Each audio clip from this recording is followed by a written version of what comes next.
Citi Field in New York. The New York Mets play the Washington Nationals. Tuesday night baseball is courtesy of Fios by Verizon. New York Mets baseball on SNY is brought to you by Fios. The best way to watch your Mets all season long. Get the 100% fiber optic network. Visit getfios.com. By Hyundai, get a great deal more than a great deal on all new Hyundai vehicles. See your Hyundai dealer today. By Geico, over 75 years of savings and service. And by RTS, official waste and recycling provider to the New York Mets. Well, another cold day in the big city. Lots of buildings in our town. Look at that. And that's the nicest one of all. Thank you, Mr. Chrysler. Only a little bit of rain today, but a lot of wind and cold, so dress for the elements and come on out to the ballpark. And a pleasant good evening, everybody, and welcome to Citi Field. Gary Cohen, Ron Darling, Keith Hernandez with you tonight as the Mets played the middle game of their series against the Nationals. Mets let one get away last night. 5 runs in the 8th and 1 in the 9th for the Nats as they won 8-6.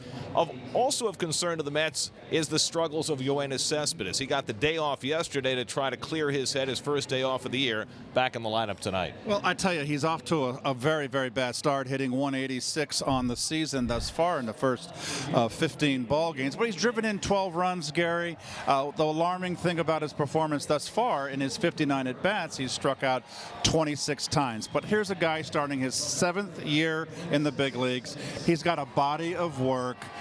The least of my worries is Yoenis Cespedes being productive this season. My biggest worries are getting him through this frigid weather, which is very cold tonight, without pulling a hamstring, keeping him healthy for the year. And he'll get a chance to face a left-hander tonight. Maybe that'll get him going. Meanwhile, Zack Wheeler goes to the mound for the Mets. His second start since coming back from the minor leagues. The first one couldn't have been better. Well, you know, he had to be disappointed when he did not make the ball club out of spring training, but he went to Las Vegas. He had a nice start, and you couldn't have had much of a better start than he did against the Marlins. Only a solo home run with those 7 strikeouts. Well, Wheeler is pitching at home, but nobody feels more at home at Citi Field than Gio Gonzalez. I mean, 15 starts, 1 with the A's, 10-1 with a 1.69 ERA. He loves pitching in this building. It's going to be interesting to see if the Mets can solve the conundrum of Gonzalez. So the Mets look to bounce back tonight after a rough loss last night. It's the Mets and the Nats at Citi Field. All the action coming your way tonight on SNY.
At your Mets all season long, get the 100% fiber optic network. Visit getfios.com.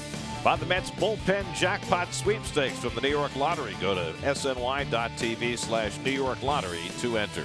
And by Tri-Acura, visit your local Tri-Acura dealer or online at triacuradealers.com. Get to Citi Field tomorrow for the final game of the homestand when the Mets continue their series against the Washington Nationals at 7:10 p.m. The collision in the division. Purchase tickets at Mets.com/tickets. SNY Super Slow Motion is brought to you by your Mercedes-Benz Tri-State dealers. Mercedes-Benz, the best or nothing. 43 degrees. See if Zack Wheeler liked this kind of weather as much as he did Miami. First pitch coming right up.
Players bundled up against cold and wind on another late winter night.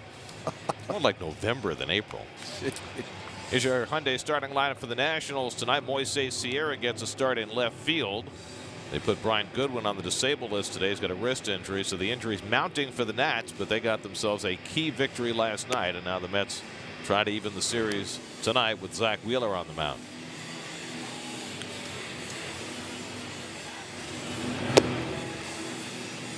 His Toyota numbers for Zack Wheeler, just one start, but it was outstanding. Best thing he did in Miami, he retired the leadoff hitter all 7 innings, 5 of them via strikeout, so he never really was in any trouble, just gave up the solo shot to Rojas. Your Metropolitan defense brought to you by Lexus. Cabrera, Flores at first base. Of course, the left-hander on the mound, Gio Gonzalez. Flores will be at first base. Nito behind the plate. And Juan Lagares will get a start out in center field as Conforto sits for this game. And this is what the bench of the Mets, the strength of this, one of the strengths of this ball club. They've got guys that can come off that bench and you don't skip a beat. Notable that Jay Bruce is back in right field after missing 2 games with plantar fasciitis. He pinch hit in both games but didn't start. You said it last night, though. He ran down at first awfully hard, so he seems like he's all right. He can turn it on when he needs to, but that's been bothering him off and on since spring training, and I'm sure the cold weather doesn't help. Trey Turner, camouflaged against the cold, will lead things off against Zack Wheeler. Turner 2 for 5 last night, and a key stolen base. Key in that it was fodder for much conversation. First pitch of the night by Wheeler is on the outside corner for a strike, and we're underway. Turner, then Kendrick and Harper for the Nats, who got to 8 and 9 on the year with their unlikely win last night. How unlikely was the win? Well, it was only the second home game in Mets history where they had a 5-run lead or more, 8th inning or later, and lost. The only other time came against the Dodgers in 1994.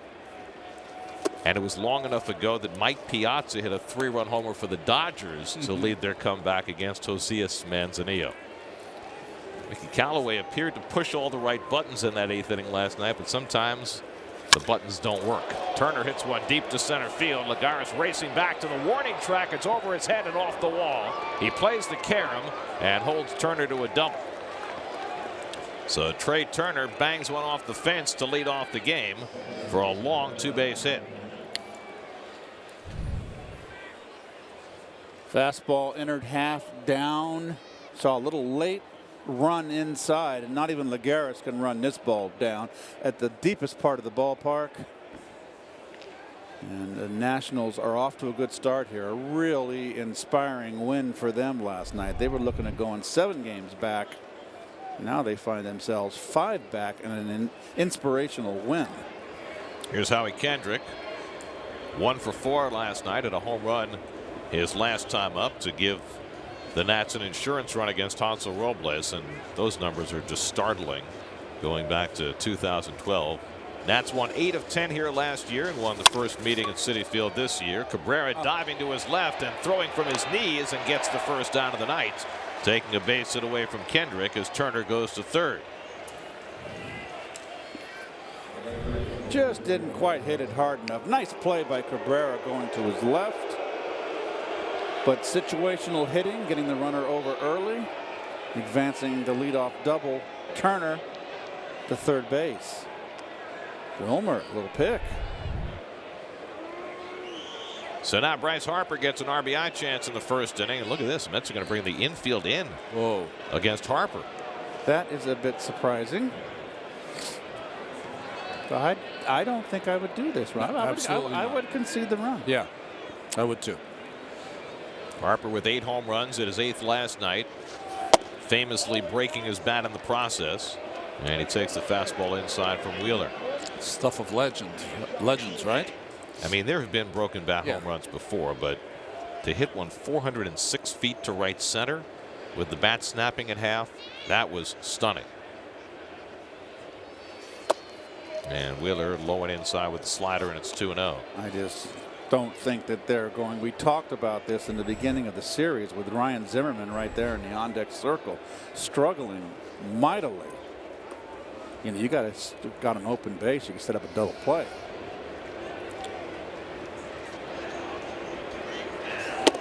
And now 3-0. Now this is the home run we were talking about. Well, he did not get that one on the screws. He got inside a little bit. You can see there, and I've never seen that before in the gap anywhere. 3-0 to Harper, and he takes a strike. Harper has 14 at bats against the Mets this year, 6 hits, 3 home runs.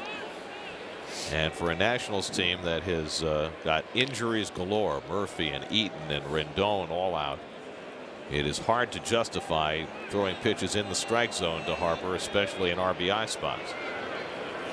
And so he walks on a 3-1 pitch. 22nd time he's walked this year, the most in the league. And now Zimmerman will come up with runners at first and third. Change up there from Wheeler on the 3-1 count. Harper on a pace for what, 200 walks, maybe 200 plus at the rate he's going. Well, he's averaging more than a walk per game. Zimmerman 0 for 5 last night. 3 strikeouts. And he has been struggling at the plate with runners in scoring position. He didn't come through last night. So he is 2 for 20 this year with runners in scoring position. Last at bat was good though last night. Fly ball to right center field. And he does have good numbers against Wheeler. 8 for 18 with 2 home runs. And a check in on Harper. Wheeler against the Nats in this ballpark has not been a good formula. As you look at Zimmerman's numbers from last year when he was comeback player of the year. Wheeler 0-5, 5.97 in 5 career starts against the Nats in his home ballpark.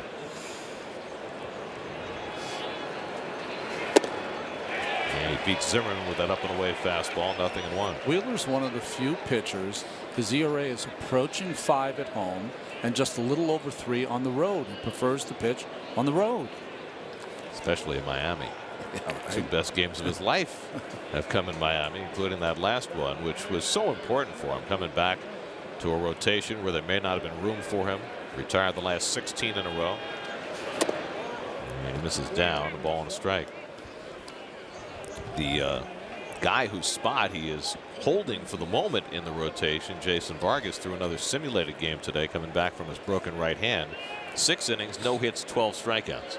Now who he was facing, I don't know, but that's good in any league. Still can't field the ball, at least he hasn't yet. Good stop by Nito on a potential wild pitch, 2-1. Plan for Vargas is for him to pitch in an actual game his next time and field the ball and everything. Well, he hasn't thrown a strike to Zimmerman yet. Zimmerman helped him out with the high fastball out of the strike zone the first pitch. It's behind 2-1, missed with the breaking ball. This has got to be a good count for Zimmerman. Ooh, bug in the eye. There ain't any bugs right now, I'll tell you that. They're there. When it's this cold. Not even I tried to fake that one.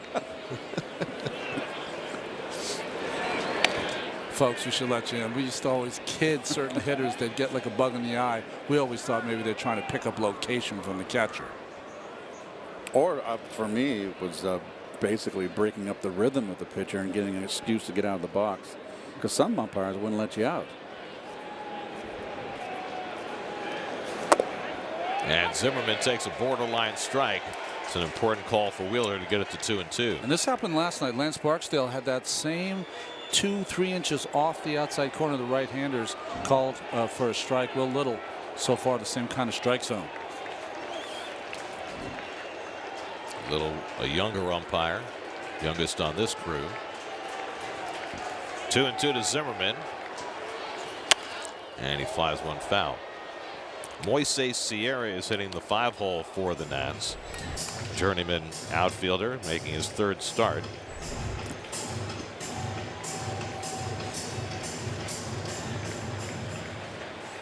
Filling in for Brian Goodwin, who was filling in for Adam Eaton. Goodwin went on the disabled list today, wrist injury. So the Nats continue to suffer injuries to position players. 2-2 from Wheeler, and he misses low and away, and a full count to Zimmerman. So after a walk to Harper, now 3-2 to Zimmerman following. You know, despite winning so many ball games last year in the NL East, you forget sometimes that Washington lost Eaton. They lost Bryce Harper at the end of the year for a long stretch of time. And they had Murphy down. And Murph, yeah. Too. Let's see if Harper runs here. 3-2, 1 out. Got to run him here. Zimmerman's been striking out a lot. I'd hold him. Okay. He's going. It's outside, ball 4, and the bases are loaded. So back-to-back walks to Harper and Zimmerman. And Wheeler's put himself in a mess here in the 1st inning. Interesting choice there. He went with the slider. You know, when a guy is struggling, you got to make him put it in play, because they're not seeing it as well. So an early chance for Moises Sierra, 29-year-old who played previously in the big leagues with Toronto and the White Sox, but had not been in the big leagues since 2014 until getting a chance just recently with the Nats. Came off the bench last night, had a base hit in that big 6th inning. In fact, he had the first hit that started off that 6-run rally. Bases loaded, 1 out, and Sierra takes a strike. See so many 3-2 behind the count breaking balls in today's game, and pitchers that don't have the command to do that on a consistent basis. And that's the case here with Zack Wheeler, and he's got himself in trouble. Sometimes you got to just take a chance. You got 8 gloves out there. Sierra was a non-roster invitee to spring training, hit .320 and made the team. And Wheeler and Nito having trouble getting together on the signs, and they need a little face-to-face. These are the kind of things that drive a manager and pitching coach nuts. This is the kind of stuff that should have been taken care of at around 6:30, quarter to 6:30 before the game.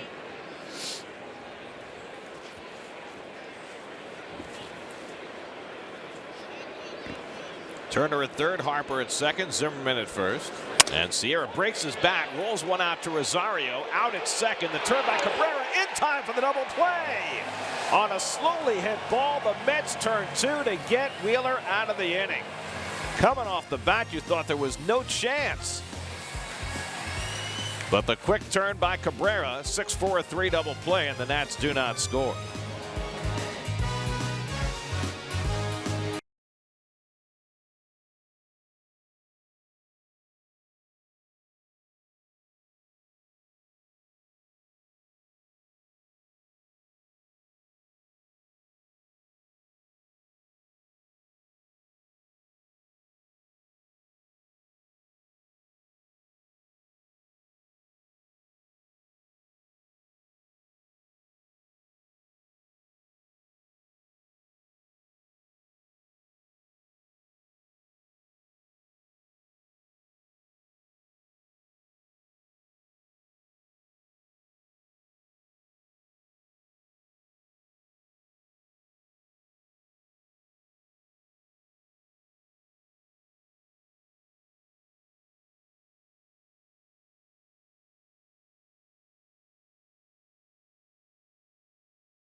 Up in South Florida, family of Met fans, and boy does he love pitching against the Mets in Citi Field.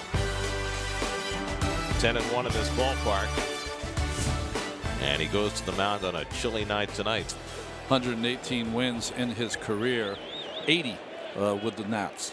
Geico Mets starting lineup as Dribble Cabrera moves up to the leadoff spot. Michael Conforto gets the night off as the Mets try to crack the mystery that is Gio Gonzalez. They faced him in D.C. He gave up 1 run in 5 1/3 and no decision as the Mets swept that series. The Land Rover above and beyond numbers so far has only gone 16 1/3 innings so far in his 3 starts. 20 punch outs though. As Dribble Cabrera hit his 4th home run of the year last night, he tops one to the left side. Defoe lets it go. Turner makes the play, and that's the first out. And your Washington National defense brought to you by Ram. Zimmerman at first base. He got the gold over at third. Got a couple youngsters on the infield with the injuries. Rendon out of the lineup. Bryce Harper, broken back king in right field. Broken back king. It's good with a whole bat too. Yeah, he is. Here's Cespedes hitting second in the order.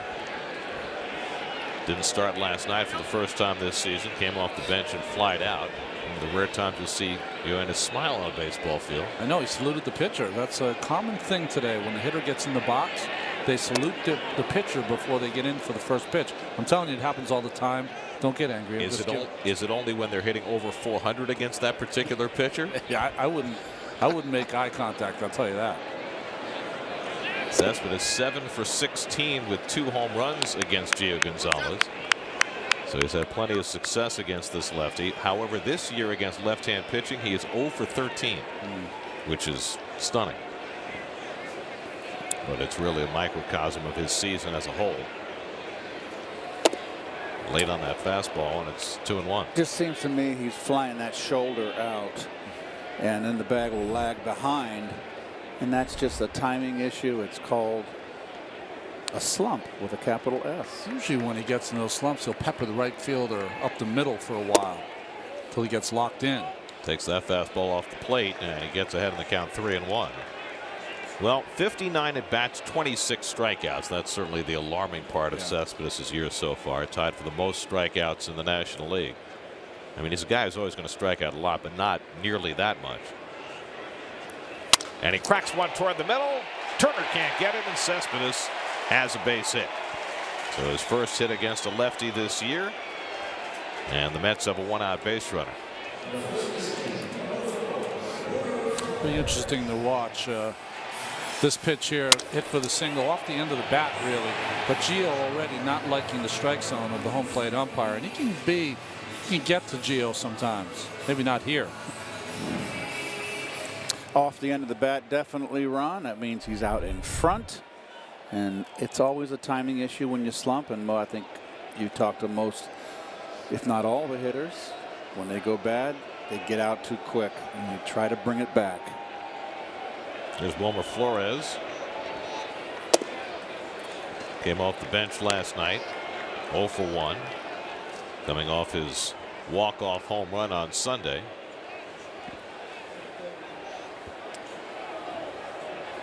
Gio in short sleeves tonight. Whoa.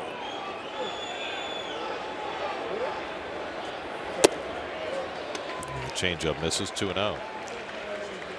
Gio Gonzalez, Max Scherzer, Steven Strasburg, all in the top 5 in the National League last year at ERA. First staff to have 3 in the top 5 since the 1996 Braves. In fact, Gio finished 6th in the Cy Young voting. That's your 3rd starter. And now it's 3-0. So after falling behind Cespedes and giving up the hit, now he's 3-0 to Flores. There's the rotation. Jeremy Hellickson made his first start as a Nat last night.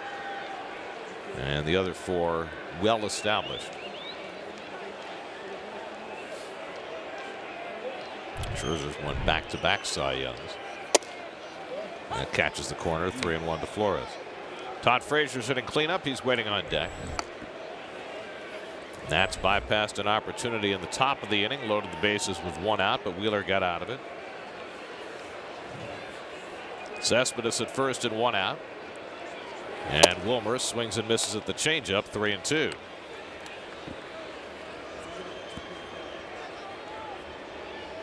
Gio has increased his usage of his curve and his changeup this year. He's throwing fewer fastballs than at any point in his career, and that's the trend around baseball. Right. He's throwing around 87 miles an hour on today's gun. 3-2, not going. It's hit toward the hole. Turner, the diving stop. The sidearm throw to first, on target to get Flores. Beautifully done by Trey Turner for the 2nd out as Cespedes goes to 2nd. Interesting that he went the long route. He had Cespedes the lead runner. Most times you just get a shortstop or an infielder, they make a dive like that. They get the quick out, the shorter throw to 2nd. I think that had to do something with anticipating how fast Cespedes can run and how slow Wilmer does run. And Cespedes not running on the pitch on 3-2, which gave Turner that opportunity, which he bypassed. So the Mets have a runner in scoring position with 2 out for Frazier, who had 2 RBI hits his first 2 at bats last night, a single and a double. That got the Mets off to a fast start. Frazier off to a terrific start. 6-game hitting streak right now. He's hitting .313, .453 on base. That's 6th in the National League. And his walk rate higher than ever. He's already drawn 13 walks.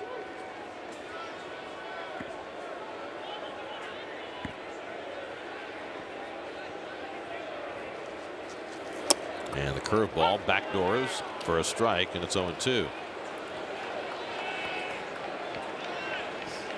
Thought it was interesting, you know, as tough a loss as you're going to have last night. And Mickey Callaway addressed it and said, you know what, it's good to have guys like Todd Frazier. I don't think he's ever had a bad day.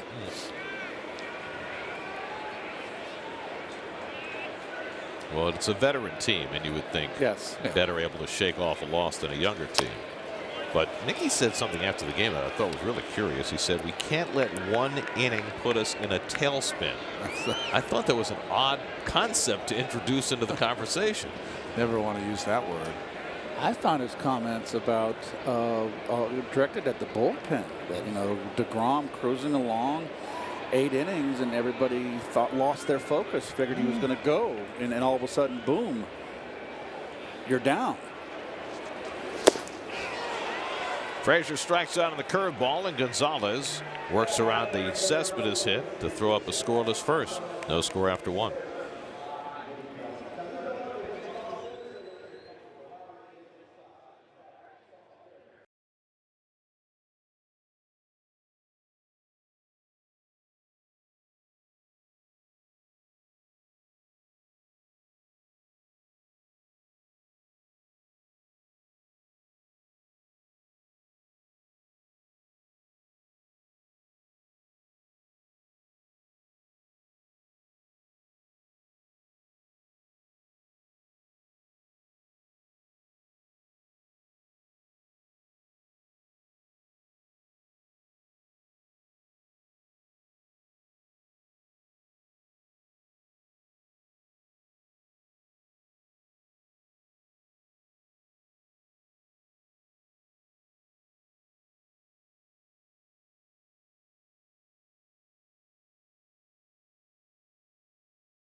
Second inning, Michael Taylor leads off against Zack Wheeler and grounds the first pitch down to Frazier, who was playing in.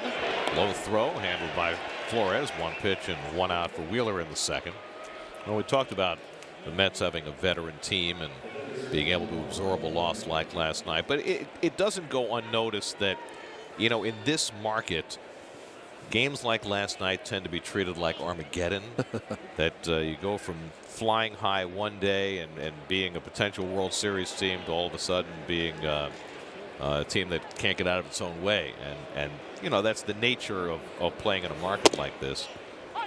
But I guess the question is, how do you avoid that kind of negativity creeping into your mindset in terms of how you look at your teammates, how you look at your chances, how you look at yourself?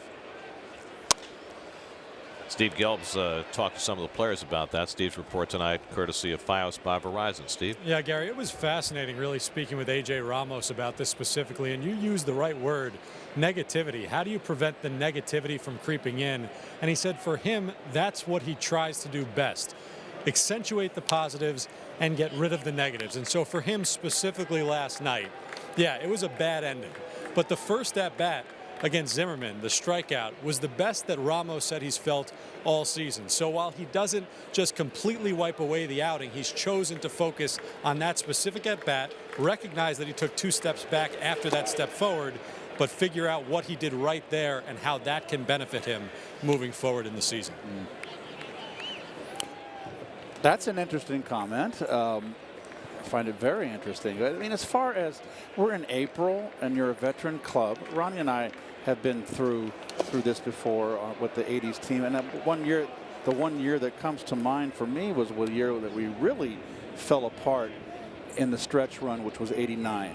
And we just kind of collapsed. Everything else we fought hard during the 80s we never really folded, but 89 we did. When you start losing big games in September, then those are much more difficult to pick yourself up by the bootstraps.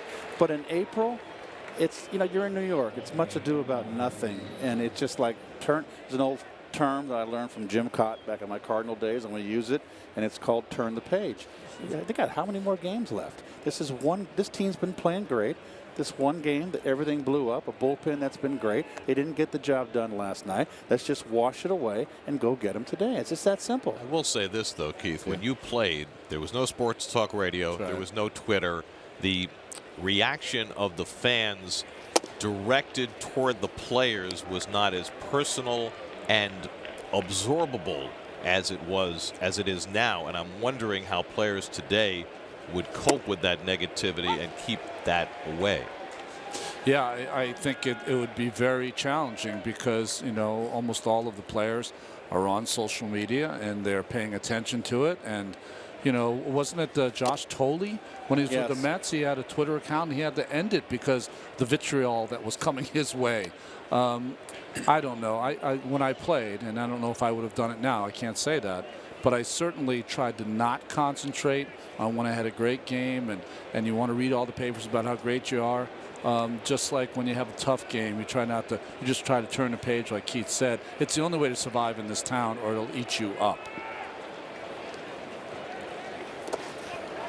And to that point, Ronnie, that was something that Ramos said. He pays no attention. He didn't read anything. He didn't listen to anything after last night's game. He did say something interesting, though, about listening to the boos and hearing what people throw at you from the stands. He said it takes a lot of self-confidence, but it will not affect you what they say unless you at one point in your life have felt that way about yourself.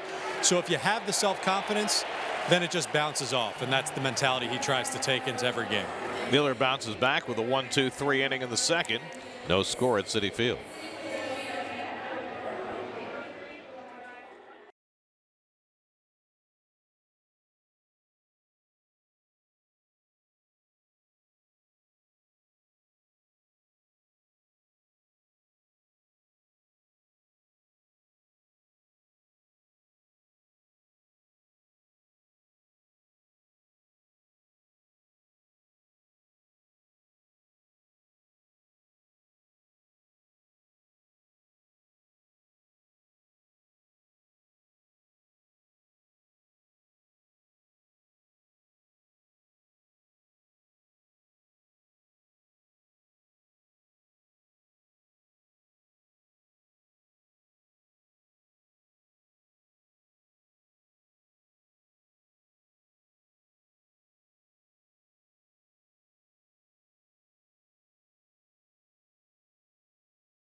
Ford can play back outstanding fielding and batting plays immediately, but everyone agreed that no one would want a playback of Casey leading Guy Lombardo's orchestra.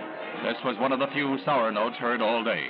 Historians were quick to note that on opening day, the last place Mets drew 50,000 fans, while the New York Yankees, perennial winners, drew only 12,000 on their opener the day before. Mets memory presented by Burden LLP Accountants and Advisors. Today is the 54th anniversary of the first game ever played at Shea Stadium. where that replay board they had worked for about a day. Right. that was the end of that. How about the shot at the Yankees? They're even doing it then. That was built into the DNA. Jay Bruce leading off in the home second.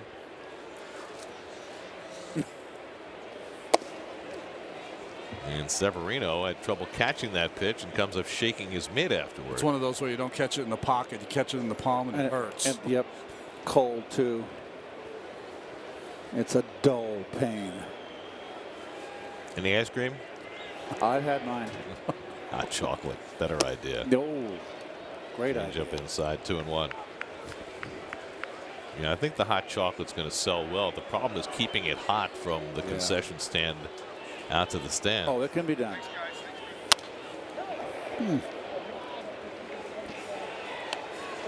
Jay Bruce dealing with a bout of plantar fasciitis.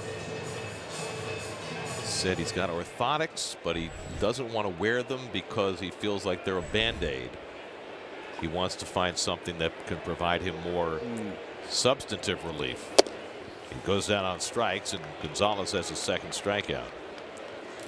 I remember R.A. Dickey had plantar fasciitis. In fact, he had a tear in the plantar fascia in his foot and pitched with that the whole year. I'd always think that for me, orthotics might get you to do something different where you tweak your knee or hamstring or something. There's Juan Lagares, 1 for 3 last night with a couple of stolen bases, and takes the sinker blown away. Saw those good numbers against Gio. That's why he's in the lineup.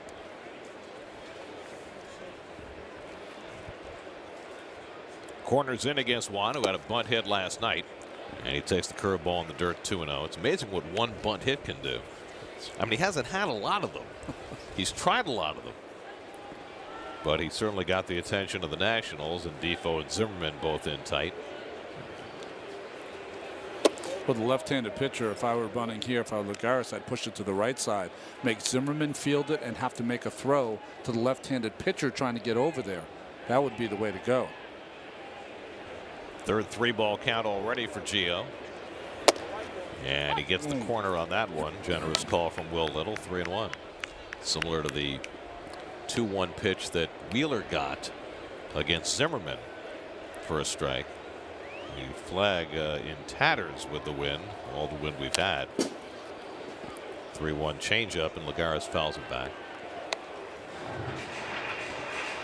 The wind is blowing out tonight, 18 miles an hour out of the west. It's supposed to be a little warmer tomorrow night. That would be a good thing. Maybe that's why the ball by Turner he hit really carried. And Harper's home run last night. Yeah. And there's ball 4, so Lagares works out the walk, and the Mets have a 1-out base runner. Gio led the National League in walks last year with 79, so that is one of his Achilles heels. So 1 out and 1 on. Now Tomas Nido making his second start since being called up. Nido had 10 at bats at the end of last year for the Mets. Looking for his first hit this season. Lagares stole a couple last night. He's at first. And Gio starts off the rookie with a changeup, and it's 0-1. Nido won a batting title a couple of years ago in the Florida State League, but last year hit just .232 in Double-A. Double-A was the toughest minor league for me, the toughest classification. I had a hard time in Double-A. I mean, he is considered a defensive specialist, and the Mets feel as though any offense he provides will be a bonus. Much the way they feel about Jose Lobaton, who has more of a track record.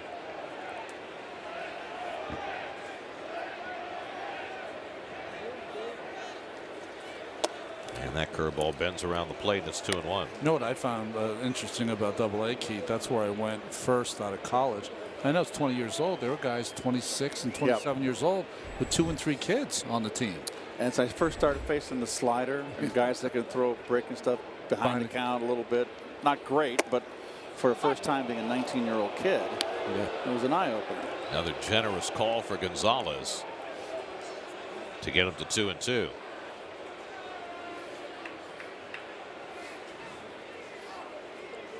Zack Wheeler sitting 8th in the order. He's on deck. And the curveball outside. Another full count for Gonzalez. Already his 4th 3-ball count to the first 7 batters of the game. Gotta believe you're going to let Lagares loose here on the full count.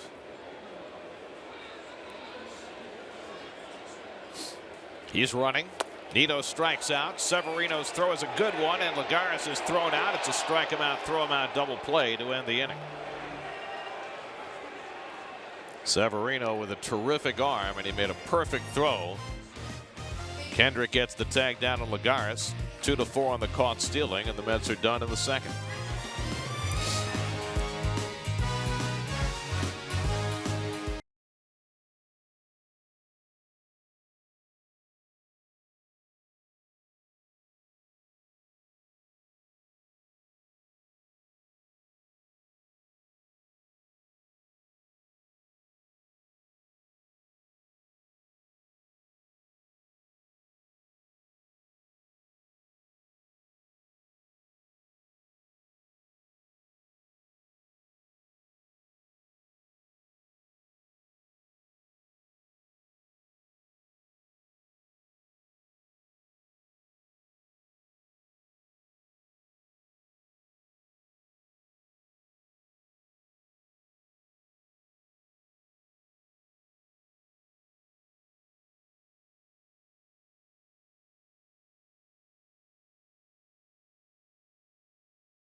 Terrific throw by Pedro Severino to end the inning. The changeup down low had to really get down. You see the pop time there. That's the time between the time it hits the catcher's mitt and the time it hits the infielder's mitt. A little bit slower than normal for Severino because of the location of the pitch. Tough pitch down, changeup like Keith said, plus the hitter Nito was coming across the plate. See the analytics insight for you folks at home. So the pop time involves how the catcher moves his feet, how he makes the exchange, and of course the strength of his arm. Remember, you're allowed a little more pop time on that because Lagares is taught do not get picked off. So make sure you don't leave until the pitcher throws the ball. I mean, the coaching staff looks very closely at pop times to try and judge how easy catchers are to run on, much as they judge time to home plate for pitchers in the same context. But you saw there the difference between the fastest and the slowest catcher in the league last year was a quarter of a second, which gives you an idea of the kind of intervals you're talking about and the minute nature of how guys can get the ball closer to giving them a better chance to throw people out.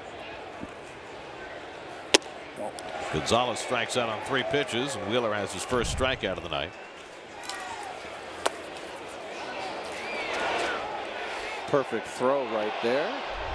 Great release. You know, I played with one of the greatest base stealers of all time in Lou Brock. And Lou Brock was one of the first guys that when he was on the bench, he was older, didn't play every day, always had a stopwatch. And he would time Gary pitchers from the belt, when they break from the belt, to when the ball got home. But with today's analytics and everything else, it's much more precise. And Lou, basically with the catchers, just knew from visual who was slow to second base, who was slow coming out, who didn't have a good arm. He just could tell with visually.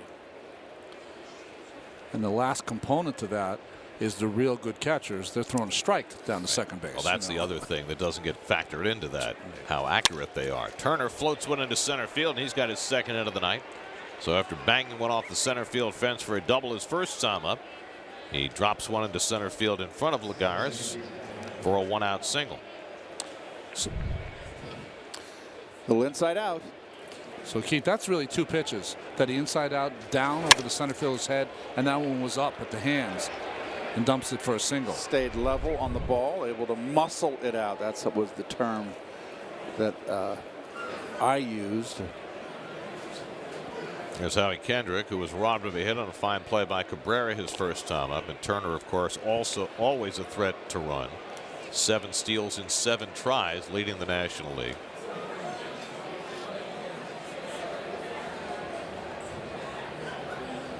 They've really refined those. I guess balaclava is the term of art.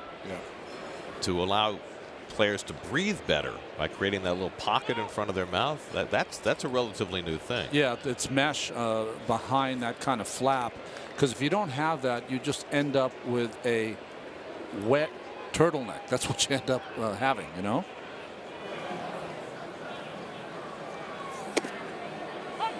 Kendrick takes a strike. Well, the Mets have allowed the most stolen bases in the majors, and the Nats have stolen the most bases in the majors, and they've particularly picked on the Mets over the last couple of years. That goes all the way back to spring training a few years ago when Dusty Baker took over the Nats. And at the knees for a strike to Kendrick, and it's 0-2. Kendrick keeps waiting for Turner to steal, and that's 2 nights that he hasn't. Well, that's interesting because, you know, last night Turner did not steal with Kendrick at the plate, and then did with Harper at the plate. That's hit sharply. Rosario can't get it, and it's into left field. Turner will go first to third, and Kendrick is aboard with a base hit that just got beyond the reach of Rosario. This was the same pitch that Kendrick hit the line drive at the shortstop in that Washington series that got DeGrom out of trouble. High fastball out over the plate and tomahawking it just out of the reach of Rosario. Was Rosario leaning a little bit towards second base? Just a slight bit, yeah. Don't know if he would have been able to make the play otherwise. You know, think about it. If you're feeling fastball away, you might feel that up the middle if you're an infielder. So now Harper with another RBI chance. He came up with a runner at third and 1 out in the first inning, and he walked. Now first and third and 1 out. Watch Rosario upper left. He got a little late break. And he took that 1 step towards second, right as the pitch was being thrown. He likes to stand upright. Curveball to Harper, drilled to right. In front of it is Bruce, tagging is Turner. He'll come in to score the first run of the game. Harper drives in his 18th run of the year with a sacrifice fly, and it's 1-0 Washington.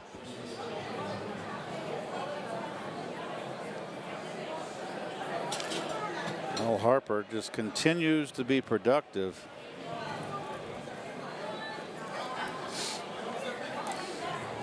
Take a big chance throwing a breaking ball to Harper. He likes that ball down. So now it's Zimmerman, who walked his first time up with Kendrick at first and 2 out.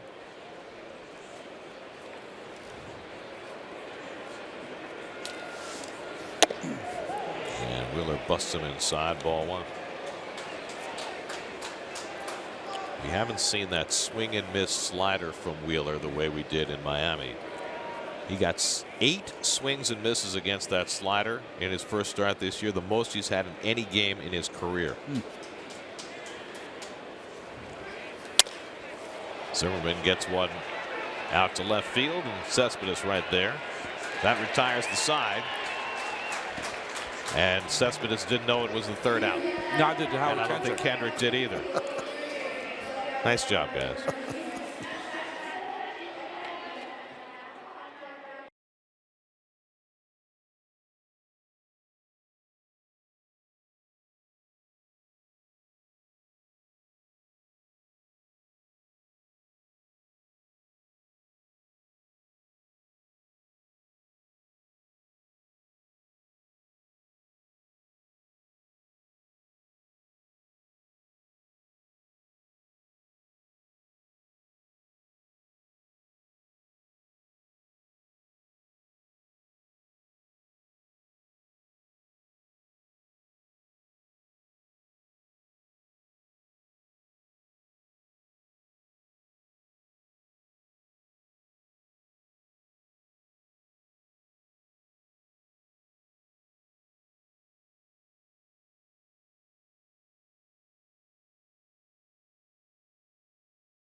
Mets take on the Rockies at 7:10 p.m. The first 25,000 fans in attendance will receive a Yoenis Cespedes Garden Gnome, courtesy of New Balance. For tickets, visit Mets.com/tickets.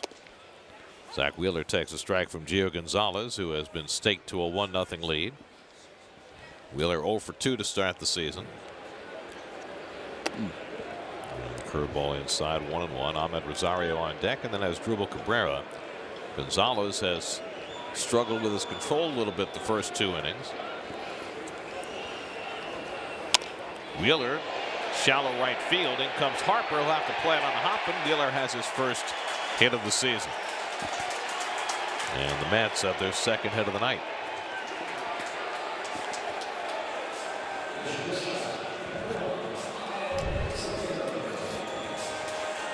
As Gary would call this, a little duck snort.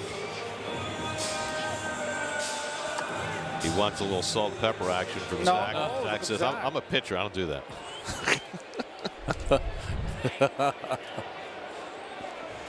He also is not wearing a jacket. There's also, he got jammed. His hands are probably killing him. Here's Rosario.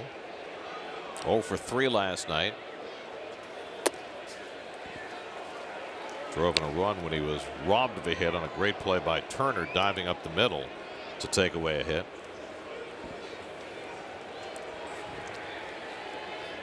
Rosario just 1 for his last 17. And Gio leaves the changeup low and in, and Severino did well to keep it from going to the backstop.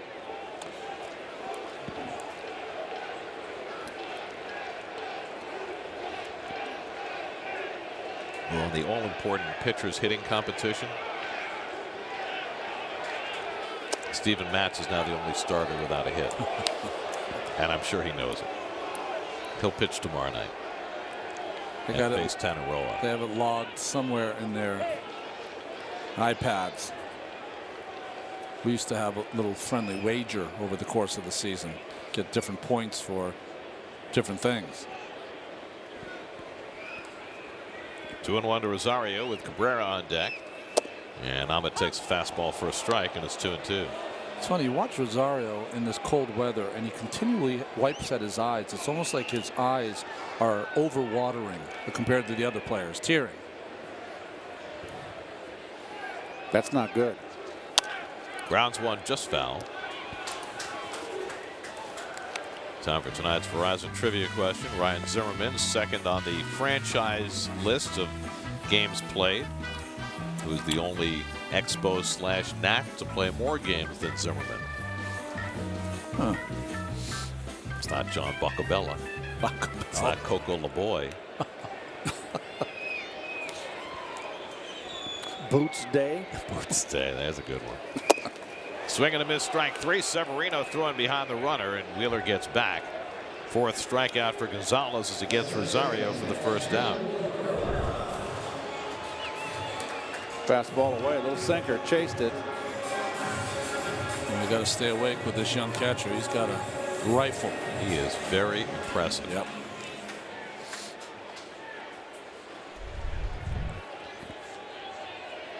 So 1 out and 1 on. Now Cabrera, who grounded out to short his first time up. As Drupal 4 hits last night, made the base running mistake in the 9th inning, and he was the first to say, my bad. He knew it. He knew it. Absolutely.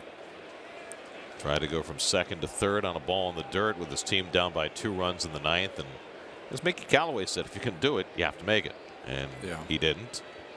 And it was a bad play.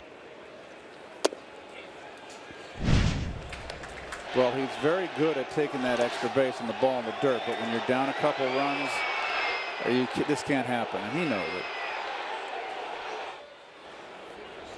It was actually the 2nd time in the game that he had misread a ball in the dirt. He got lucky the first time because Kendrick threw the ball away for an error, and he wound up at 2nd.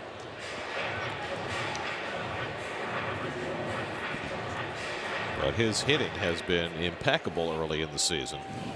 4 hits last night. Cabrera started the night 4th in the National League in batting. Took a caller on opening day and has been raking ever since. Keith, when you're on base like that, will you ever kind of say inside yourself, boy, run means nothing? Now, don't get crazy out here. That's what you should say, Yeah. and you're not even. That ball's clearly got to go to the backstop for you to advance.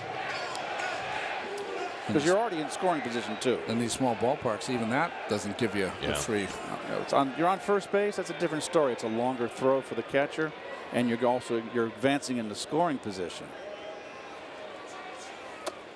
Cabrera lays off, and it's 3-2. Did you see that signal from Severino, the catcher, before the pitch? Get on top. I don't understand what he did there.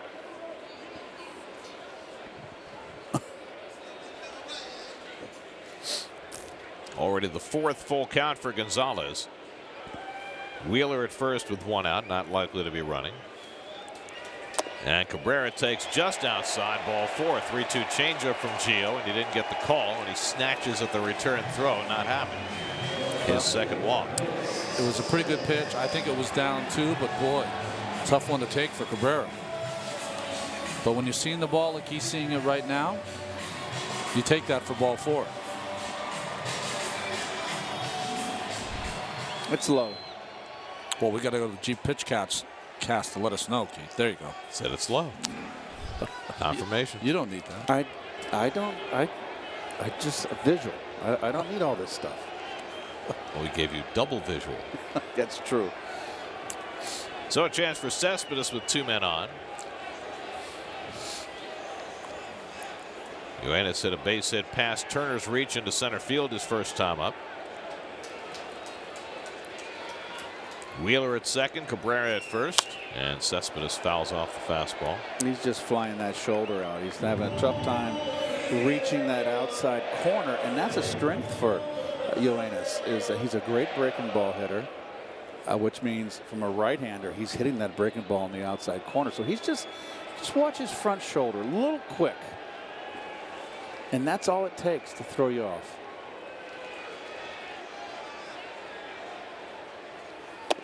And is the best way to solve that to start thinking about hitting to right field? Well, for me, I mean, I would always go over the shortstop's head, which is opposite. He tied him up inside there. His timing is just off. You feel like a rusty gate up there when you're really slumping, like you've never had a bat in your hand. And you just got to fight through it. Extra BP. Cespedes grounds one foul. His setup is open. Would you ever close your stance a little to try to keep that front shoulder in? No, I think that's the way he hits, and he's done it his whole life. And he's gone through slumps before, and he knows that he will come out of it, and he knows what he needs to work on in batting practice, which I think is just trying to let the ball go deeper. Wait a little bit longer if you can. 0-2. Grounded down to third. Defoe takes the big hop, gets the out at second. Kendrick no relay. So they get the second out, 5-4 on Cabrera. Wheeler goes to third. And the Mets have runners to the corners for Flores. That was some kind of hop, wasn't it? You don't see that very often. Defoe was playing so deep at third, no chance to turn 2. Well, Wilmer was robbed of a hit his first time up on a fine play by Turner in the hole. Wilmer generally eats lefties for lunch, just 1 for 11 against them so far this year.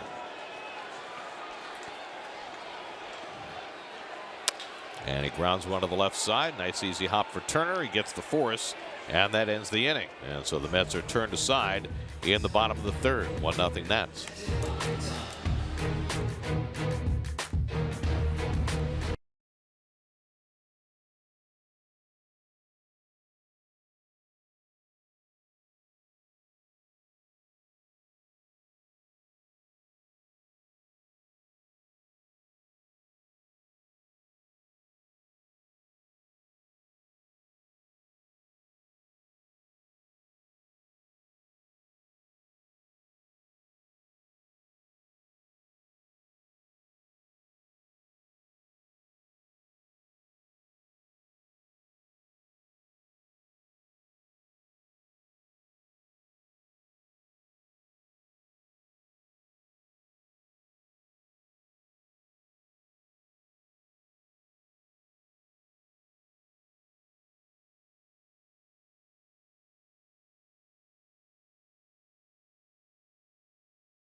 of the year, the first one in Miami was a sight to behold. Yeah, they asked him to go and work on his mechanics, and that really is taking the ball out of the glove and not kind of, cupping it behind him instead of taking it straight to second base.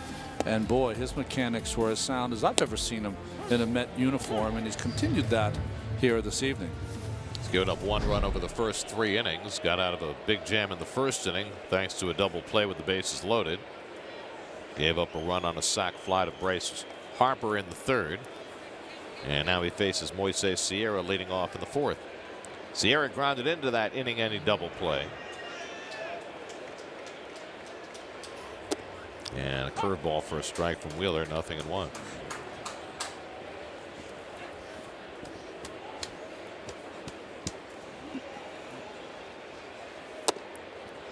Sierra, the left fielder of the day for the Nats. Adam Eaton's on the DL with an ankle injury. Brian Goodwin went on the DL today with a wrist injury. I think earlier I said he made the team out of spring by hitting .320. He did not make the team, but he opened some eyes in spring training by hitting .321. They used Matt Adams, who's not a gifted outfielder, in left field last night. And Sierra lines one to right field for a base hit. And so the Nats get the leadoff man on in the 4th.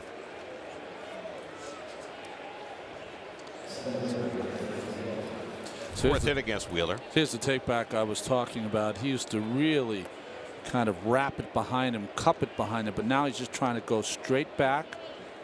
And you can see instead of cupping it behind him, it comes out pretty straight, which means, folks, he can repeat his delivery much better that way. And that really has always been the issue with Zack, hasn't it? Great stuff, just a little erratic around the strike zone. Erratic around the strike zone. It's also going to make your breaking ball very erratic. You're going to throw 2 good ones and 2 bad ones. Michael Taylor grounded out to 3rd his first time up. Oh.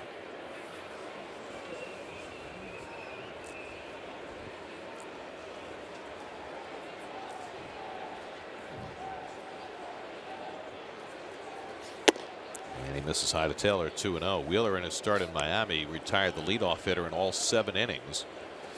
He's already given up a leadoff hit in 2 of the 4 innings tonight.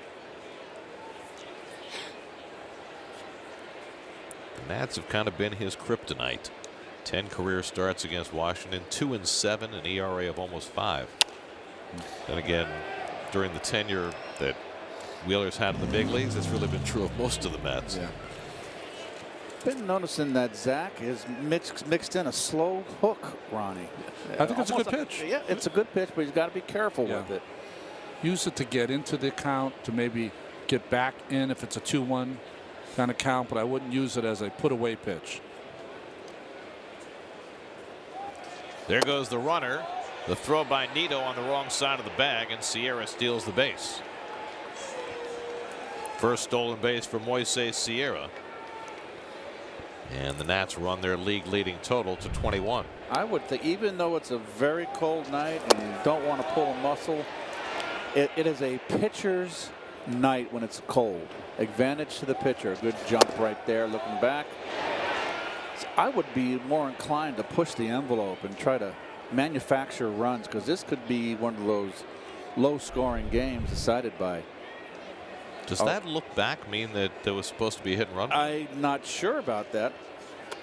And the 3-1 curveball misses. Interesting choice by Wheeler, and he walks Taylor, his 3rd walk of the night. It's a couple of walks now on breaking pitches on 3-2. One to Zimmerman in the 1st, and then this one to Taylor in the 4th. Was he throwing the slow hook in Miami? He did not use it very much because the slider, as Gary was saying before, was so good. So the first 2 men have gotten aboard for the Nats in the 4th, and now Wilmer Defoe, who grounded out his first time up. The Mets are going to pull the corners in, thinking Defoe might be sacrificing here. Defoe is a great bunter. We saw it last night. Got no slouch in the on-deck circle in Severino. With a night like this could be a night where a manager plays very conservative. If you're the pitcher here, you want to hold the ball for an extra beat. You want to see if Wilmer will turn around and indicate that he's bunting. I let the hitter hit it. They're playing the corners in like this. Well, he goes to a first pitch changeup and gets ahead 0-1. I never liked bunting with the 8 and 9 hitters coming up. I just think that you have to trust your hitter to make something happen here. I mean, Wilmer's aggressively in. I always hated this situation, Gary, when you didn't know if they were going to hit or not. A hitter was a decent hitter, and you're kind of caught like Wilmer right there. You know, the ball can get by you in a hurry. I always felt compromised there. Well, they're still in, but not quite as far as they were on the first pitch. And Defoe not bunting, and he takes the pitch low, ball and a strike. So David Martinez agrees with you, Gary. Listen, this 7th place hitter would be a different hitter when this lineup is complete, but it's not, and so you got to let him swing. Defoe got a big hit last night. He did, right? Well, the Mets stay in at the corners. And Wheeler takes another look back at Sierra. And Defoe now 2 for 2 off Familia. If I was up there, I'd get that napkin out of the way there. It's blowing right around his feet. And he goes after another changeup, and it's 1-2. So Defoe's swinging right down the line, and twice Wheeler's gotten strikes with the changeup. And Nito nodding agreement. He liked that. Well, Wheeler came out blazing with his fastball, but he's kind of gone to plan B here in the last couple of innings. That's a lot of breaking pitches. 1-2. Looped over the head of Cabrera. He goes back, can't get it. Base hit. Around third, and now heading for the plate is Sierra. The throw coming in not in time, and the Nats lead 2-0. A little soft hit by Defoe that plunked into right field and brings home a run. Well, one too many changeups there. And the third one was the charm for Defoe. Got fooled, kept his hands back, watched him let go with one hand. And he can't place it any better. And good aggressive base running right there. Good read by Sierra. Never look back. Pick up your third base coach for help. That ball was hit in such a way that it had backspin on it almost.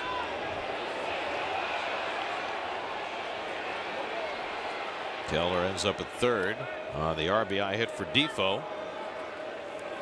The ball was hit so softly that Cabrera wound up playing it instead of Bruce. And that was the right play by Taylor. He had to make sure that Sierra was sent first before he went. Changeup. Yep, changeup out of the strike zone. Let go with one hand, one too many. He picked it off the ground, like when Mookie was red hot.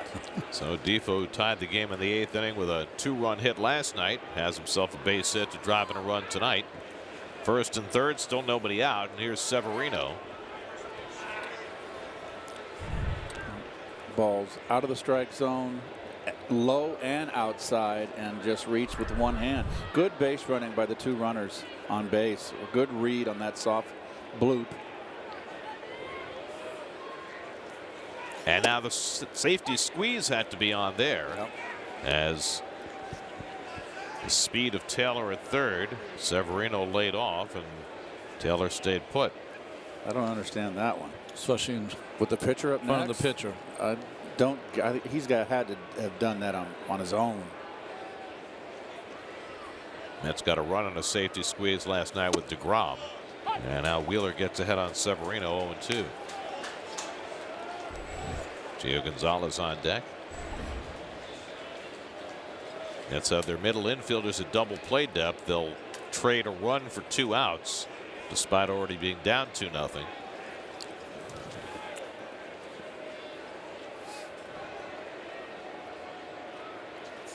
And Severino breaks his bat and fouls it off.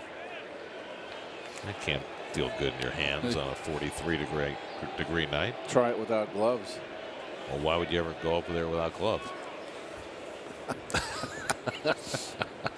Watch every out-of-market regular season game live at home, in the office, or on the go with MLB.tv.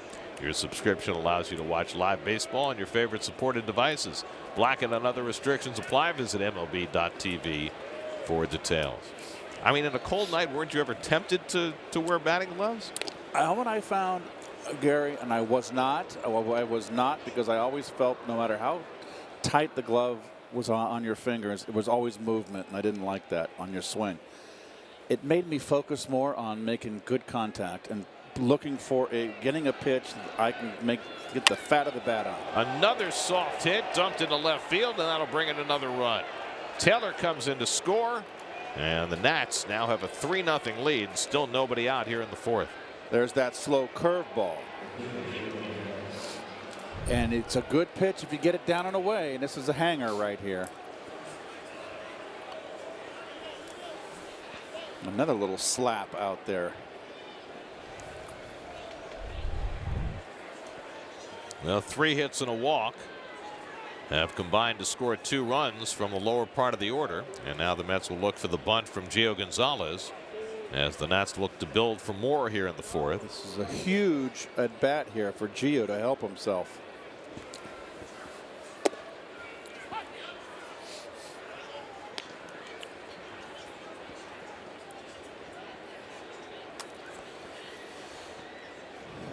Wheeler got ahead in the count on the 7 and 8 hitters. 1 and 2 on Defoe, 0 and 2 on Severino, and they both delivered RBI hits. Both hitters out in front. Wheeler, a power pitcher, getting beat on his off-speed stuff. Change up the first pitch. This is that slow hanging hook. Both hitters out in front.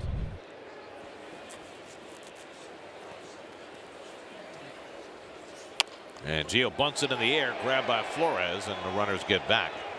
And that's the first out.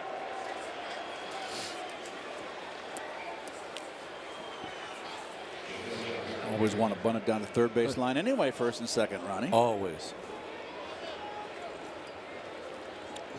Gio just turns around too late. You got to turn around early, get that angle first. You know, his heart's not in it, kind of backing up a little bit, and that's why the pop-up. So first and second and 1 out for Trey Turner, who's already 2 for 2 tonight, and he takes a fastball for a strike.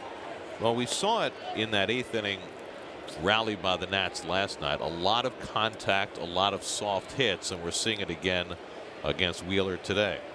This season is starting out entirely different, at least with the Met games, as opposed to last year where we were just absolutely thunderstruck at all the long balls that were hit early in the season. Mets have not been relying on the home run. They've been doing the little things, and in this game, both games here, the Nationals. Do you think the weather has anything to do with I that? don't know, Gary. I mean, it's obviously an advantage to the pitcher when it's cold. So even though the Mets have you know, when you have soft hits against you, your first thing is, you know, woe is me. I'm giving up these soft hits. They shouldn't get them. But that pitch right there, those are the pitches you haven't seen from Mets pitchers, and that'll allow you sometimes to get away with a bad pitch like that. You know what I'm saying? Like the hitters can creep over the plate if they never have to be worried about the ball inside. And that's how you give up blue hits. I always felt, Gary and Ron, that if a pitcher got ahead with secondary pitches, the hitter in the back of his head is thinking about that. Where does that make him vulnerable? Go for the out inside corner. Go after him in.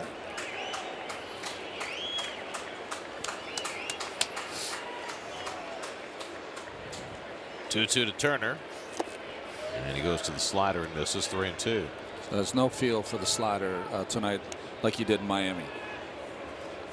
Howie Kendrick on deck.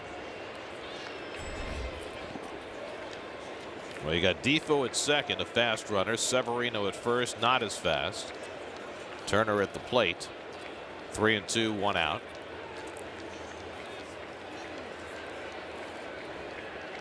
Not going. And Turner hits it out to left. Cespedes back a few strides is there. And that's the second out, and the runners hold. So Turner retired for the first time tonight. You know, they weren't running there, but if you were Tomas Nido, if they decided to run and it was a strike him out, throw him out situation, you'd probably pick throwing to second base with Severino on first running as opposed to Defoe. I've got news, Ronnie. Yes. Harleen Garcia just gave up a hit. His first one. One out in the bottom of the 5th. He's got a 7-0 lead. 6 hitless innings against the Mets, and then 4 1/3 against the Yankees. Jeez. I wonder how deep they'll be able to go tonight. Grounder to Frazier. He's got the force at 3rd, and that'll end the inning. But the Nationals ping Wheeler for a couple of runs in the 4th and lead at 3-0.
We go to the bottom of the 4th inning. Mets drop the opening game of this series in crushing fashion, and they trail 3-0 in the bottom of the 4th tonight as Todd Frazier leads off against Gio Gonzalez, who's having his usual Citi Field success. He's walked a couple. He's given up 2 hits. Frazier struck out his first time up, and Gio misses badly with that first fastball. Frazier, Bruce, and Lagares as the Mets try and get something going in the 4th. They've had base runners in every inning. And Frazier takes the changeup outside, and it's 2-0. Gio has been the king of the 2-0 count tonight, but it hasn't hurt him. Those were his Citi Field numbers coming into the night. 1 start as an Oakland Athletic, 1 and the other 14 for the Nats. Speaking of Oakland, by the way, tonight is the 50th anniversary of the opening of the Oakland Coliseum for the A's. And in celebration, the A's this winter had a promotion where they decided to make every ticket to tonight's game free. And folks signed up online and got their free tickets. And so everything at the Oakland Coliseum tonight, with tickets and parking, yes, is free. Not concession. Not concession. But that's, I'll take that deal. That's amazing. And how many did you say there? 200,000 tickets. What happens if they all show up? They're anticipating 70,000 are coming. I don't know how they do that. I don't know what algorithm they use to figure that out. I hope they're right. Yes. And that's on the inside corner. Frazier caught looking. Little punches him out of the inside fastball, and Frazier strikes out for the 2nd time tonight. That at bat typifies what Gio Gonzalez is all about. He'll throw 3 balls that aren't even close, and then at the last minute when it's 3-2, he'll paint you a wagon on the inside corner. He's been doing it forever. Yes. 32 years old. Here's Bruce, who struck out his first time up. And he takes a knee-high fastball for a strike. Well, Gio didn't have his best year last year, but it was probably his 2nd best year. Behind the year he won 21 his first year for Washington. Last year 15-9, 2.96. Made 32 starts.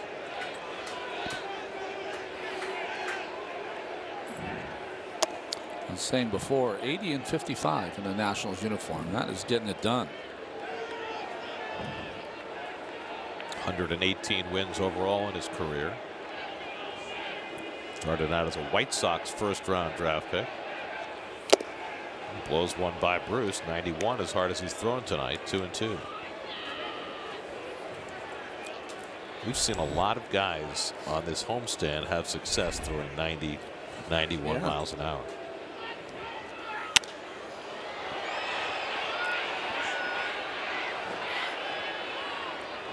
Road Ahead brought to you by TriStateGMC.com. One more game to go in this series tomorrow night, and then a 10-game road trip. 4 in Atlanta, 3 in St. Louis, and 3 in San Diego. Keep those game times straight in San Diego, Keith. Oh, no problem. Very easy for me. I'm just looking forward to maybe a little break in the temperature. That would be nice, wouldn't it? It's not going to be hot in any of those places, but at least it won't be frigid like this. San Diego's going to be lovely. 7th pitch of the at-bat coming to Bruce. And he lays off, and it's low. Gio wanted that call. 3-2. That was the borderline right there. I think Will Little's calling good balls and strikes tonight. That pitch could have gone either way. 6th full count already for Gio tonight. And Bruce lifts one to center field. Easy for Taylor. 2 out. So Gonzalez has a chance for his first 1-2-3 inning of the night as he takes on Juan Lagares.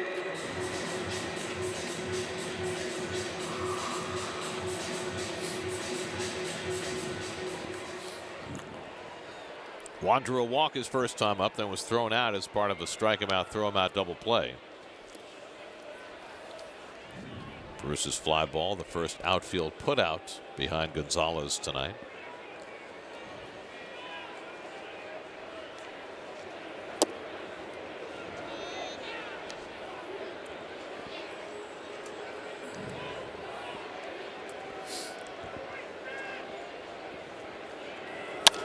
And it's poked to the right side and through for a base hit. So Lagares aboard for the 2nd straight time. An opposite field 2-out single.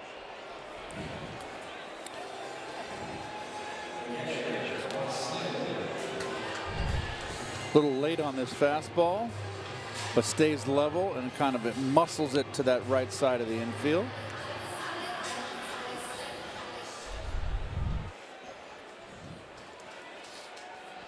Now Tomas Nido, who struck out his first time up.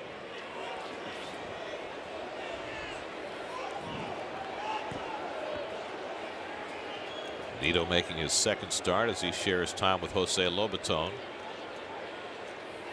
Travis d'Arnaud had his Tommy John surgery today. And we wish Travis all the best in what will be a long and grueling rehab. Whether you're a pitcher, a catcher, or anybody else, that Tommy John rehab is no fun. Awful.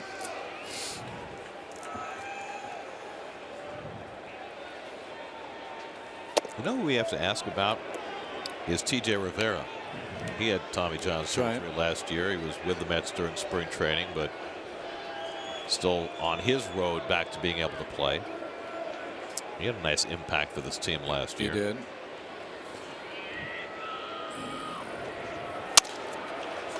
Ground ball right at Turner, down to a knee, and gets the force, and that retires the side. 4 scoreless innings for Gio Gonzalez. He's got a 3-0 lead.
yesterday. Watch him take back, go back on his back leg, little leg kick. Hands go back. He's loading up. Now he goes forward. He gets his front foot down quick. And there's the transfer of the weight forward. It's very much like a golf swing. But obviously the ball is up higher. And look at the back foot off the ground. And that front foot is not really rotating forward to face the pitcher. But he's got the hip rotation. And there goes the bat. It is a swing that it's a peculiar swing. It was very difficult for me to break that swing down because it's just a very odd swing, but it works. The thing that always strikes me when they slow down Harper's swing is the trunk rotation. Yeah. You know, everybody has to transfer their weight back to forward, but it seems as though his upper body twists in a way that too most quick. hitters don't. It's like it's not fluid.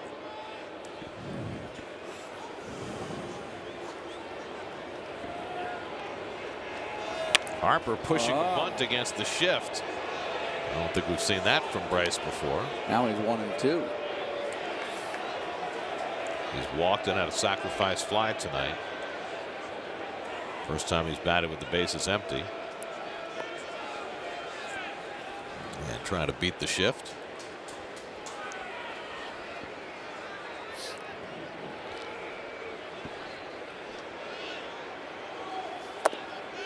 Interesting how he holds his bat horizontal before the pitch, almost resting on his, like it's resting on his shoulder. But watch when Wheeler begins his motion. To take the tension off? I have no idea. It's just what he does. It's completely horizontal. Now watch him go up. And he actually moves the bat forward, but takes it back. So, you know, you just can't have everybody fed into a computer and everybody swings the same. Everybody has their own style. There it is right there, that pine tar. Sticking. I want to put my hands on that pine tar. Past the mound, but right there is Rosario in the shift. To throw out Harper, one away. That was fascinating when we showed the bat on the shoulder. The pine tar actually stuck to his hoodie. Yes.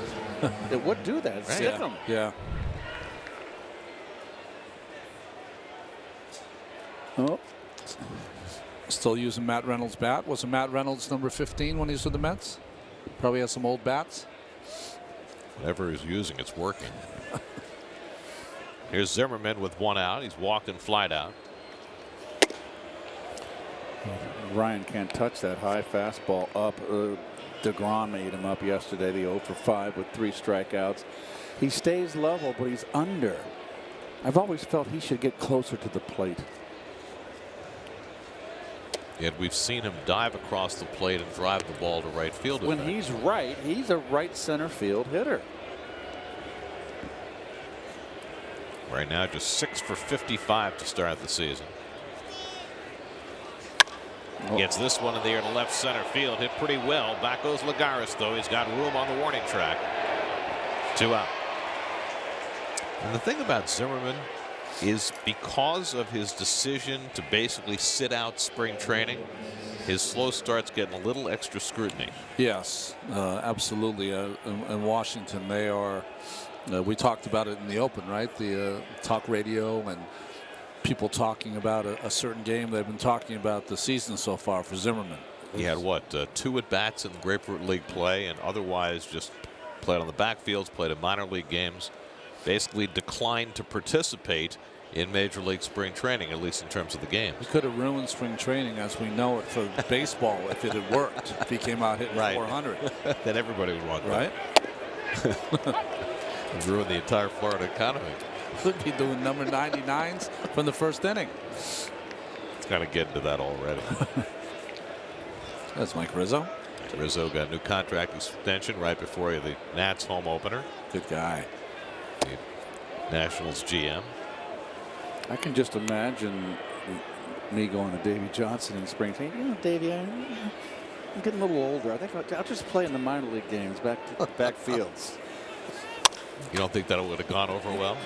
Sierra sneaks one through the right side, and he has his second hit of the night. Another soft hit against Wheeler. And Sierra's 2 for 3. Also was, as you see this hit from Sierra, it gets sawed off a little bit, but just kind of peels it to right field. If you're a veteran player, you don't want to be in those minor league games. Those guys don't have great control, and they're throwing 100. But they play at 10 o'clock in the morning. Oh, okay. Done by noon. Out on the golf course by 2. I didn't even think of that, Gary. Michael Taylor takes a fastball for a strike. Get the round in. Get right to the early bird special. Barbecue. Early bird. It's big in Florida. Gray Dover Soul, and that's the patrons. What was the name of that little grill that was by Hug and Stengel, the old park? Remember we used to go, they had the great sandwiches? Fish sandwiches. And ice cold brouhaha. Back when the Mets were in St. Petersburg. Talking about 30 years ago now. I bet you it's not there anymore. It was a hole in the wall, that place. Oh. Wheeler at 85 pitches for the night. He's given up 7 hits, walked 3, struck out only 1. It's a big difference from his first start when he fanned 7 in 7 innings. There goes Sierra. Taylor pulls one foul. Nationals just keep running. Sierra stole a base in the 4th inning, which helped lead to a run. Really been only a couple balls hit hard all night against Wheeler. Turner hit one off the center field fence to lead off the game. But mostly it has been the soft stuff that has sliced and diced Zack tonight. Kendrick hit a ball hard, right?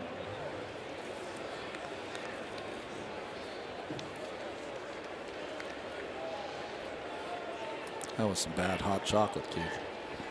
Was it? Oh.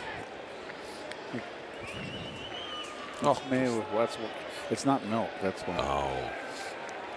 There goes Sierra again. Taylor, though, strikes out to end the inning. Second strikeout of the night for Wheeler.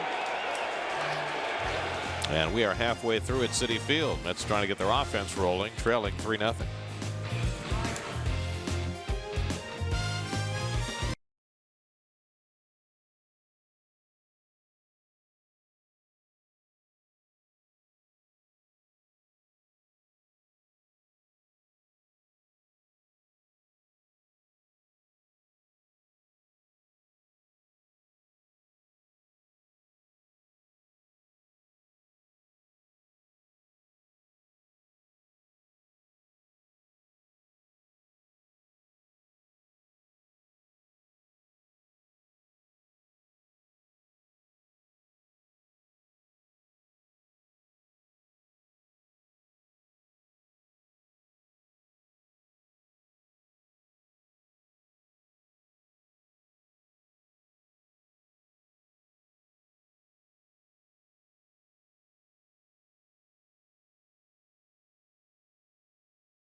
Zack Wheeler stays in to hit, leading off in the bottom of the 5th inning. Zack's at 87 pitches through 5, but he'll get one more. He had a base hit his first time up tonight, his first hit of the season.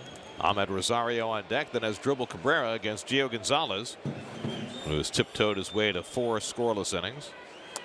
And he misses with a curveball, 1-1 to Wheeler. So they're playing in San Juan tonight, the Yes. Indians and the Twins. And Francisco Lindor just hit a 2-run homer. Jeez. And the folks there went bananas. Sure. Local hero. 4 natives playing there. Lindor, Roberto Perez for the Indians, and Eddie Rosario and Jose Berrios for Minnesota Twins. And of course, you know how much that game means to be played there with everything they've gone through on the island. Yeah. Wheeler has his second hit of the night as he bangs one up the middle. And the Mets get the leadoff man on in the 5th. He gives a little grind that time. Have to. If Frazier asks, you got to do it. Fill the place with uppercuts. Or more Sinatra.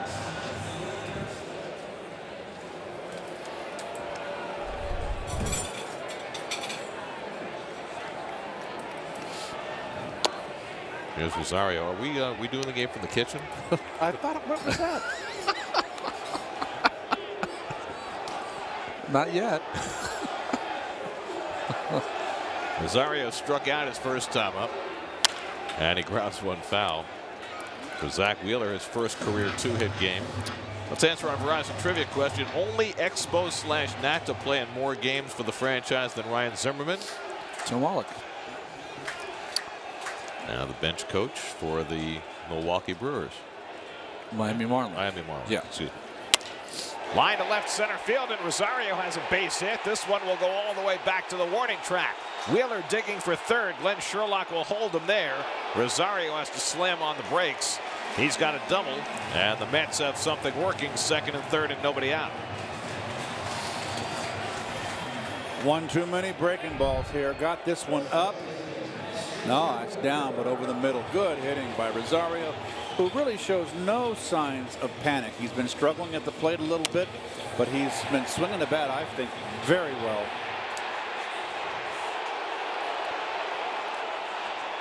Wheeler really wanted to score. But with nobody out and down by 3 runs, Sherlock wasn't going to take a chance. Derek Lilliquist will head out to talk to his pitcher. Nationals pitching coach acquired in a trade from the Cardinals. That's right. Mike Maddox now the pitching coach in St. Louis. I don't know if I've ever heard of that or seen that happen before. Well, there was Harry Cheedy who was traded for himself. That's right. Both fine pitching coaches. I know Maddox wanted to go over to St. Louis, and it's good that Derek Lilliquist, who's a good pitching coach, landed here. So the Mets with a chance to break through against Gio. Second and third, nobody out. Top of the batting order coming up, as Drupal Cabrera has grounded out and walked. Nats, of course, will play the infield back here and concede a run on a grounder.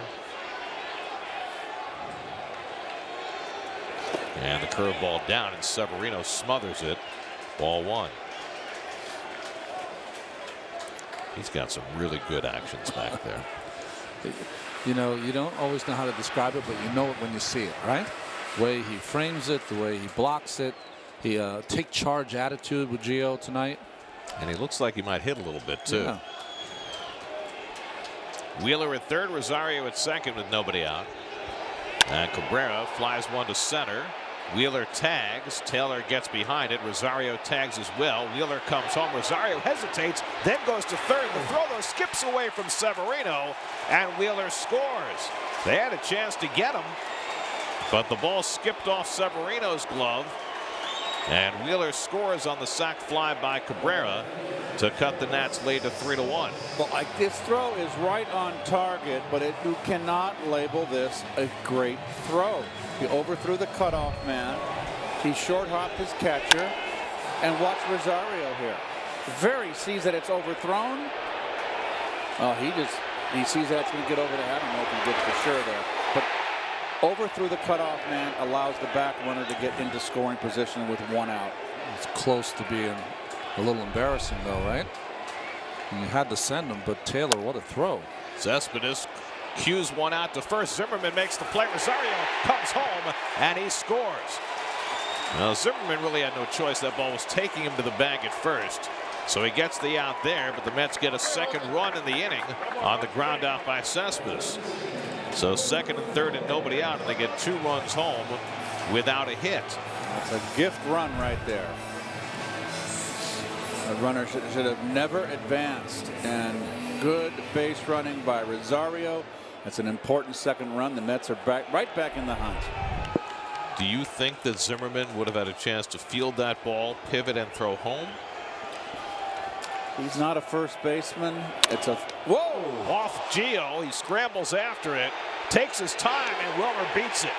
Gio double clutched the throw, and that's why Flores was able to beat the play to first base. Gio was stunned. Get his glove on that? I think he did. Sounded like leather from up here. Said, I'm all right. It was leather. Yeah. Maybe down toward the wrist, though. Palm of the glove. Trainer's going to come out and have a look. That might have caught part of his hand. I'm not sure. Oh, he just lost the grip. That's why he took his time.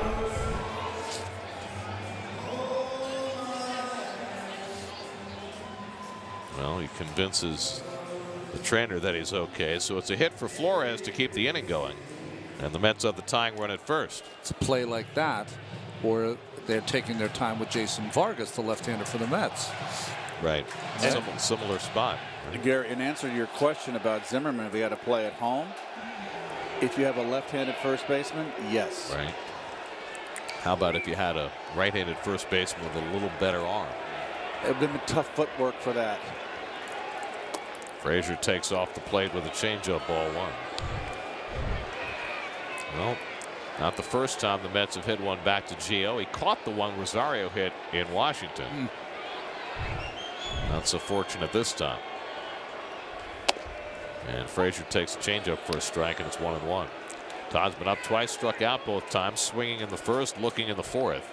Robert Gsellman gets working in the Mets bullpen after Wheeler batted and got a hit and scored in this inning. I wonder whether anything happened to Zack on the bases that would cause Gsellman to get up at this point, or if they're just being proactive with Zack at 87 pitches. Long inning, I don't know. Flores at first and 2 out, and Frazier with an emergency hack grounds one down to Zimmerman, and he makes the play to end the inning. But the Mets get closer as they scratch out a couple of runs. Rosario with a key hit, and the Mets get within one.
Wheeler once Jason Vargas returns on Mets blog presented by Citi, featured on SNY.TV.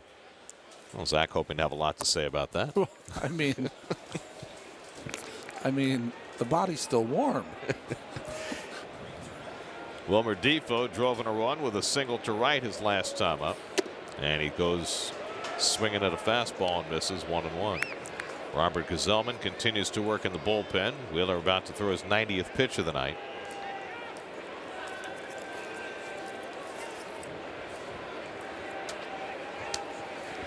He threw 83 in his first start. And he pops one inside. 2-1. Pedro Severino on deck, then Gio Gonzalez in the top of the 6th after the Mets scratched out a pair in the bottom of the 5th to get closer.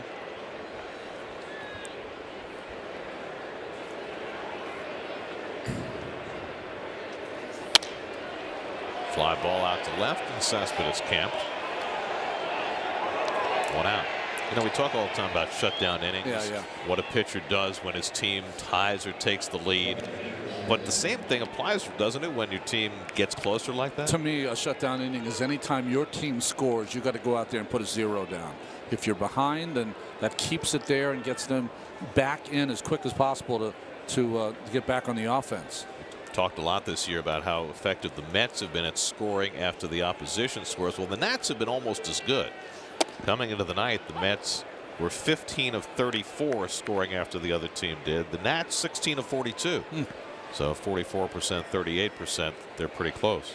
Actually, they're both behind the Cubs, who, despite their less than stellar start, have achieved that 44% of the time. Well, they're doing better tonight, but the Cubs haven't really pitched. Their starting pitching has not been great.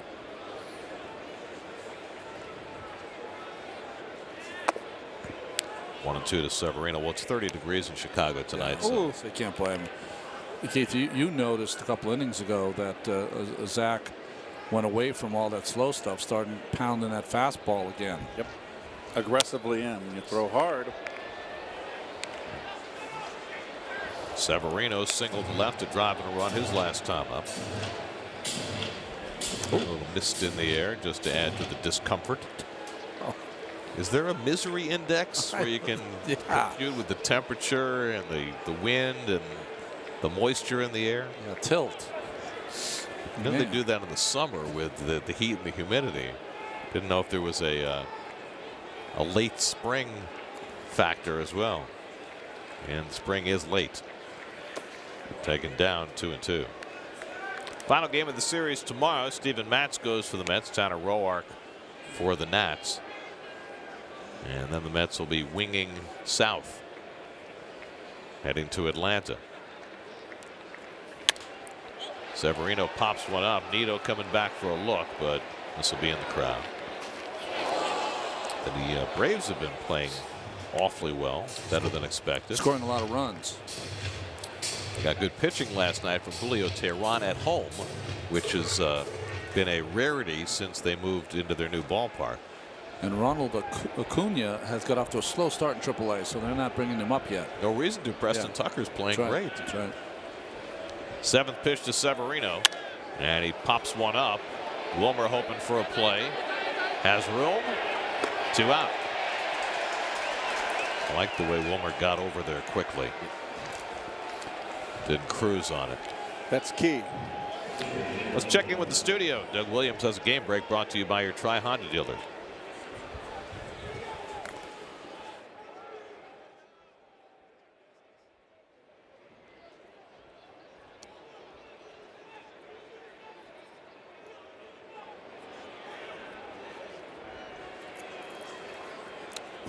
We've done games at Eram Beathorn Stadium, but I don't recall any moment as big as that.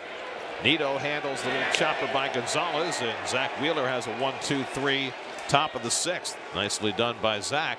Keeps the Mets within a run.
Well, Zack Wheeler managed to turn what looked like a kind of an ugly outing into a successful one. 6 innings, 3 runs allowed, and really most of the runs coming on soft stuff. Yeah, just kind of nicked here and there, and you can see the manager giving him some good thoughts as he exits the game. But he turned a start that could have been real bad into a solid one and has his team in a position to win a ball game. Not only close, but also able to go deep enough to protect a bullpen that, you know, is a little torn up after yesterday.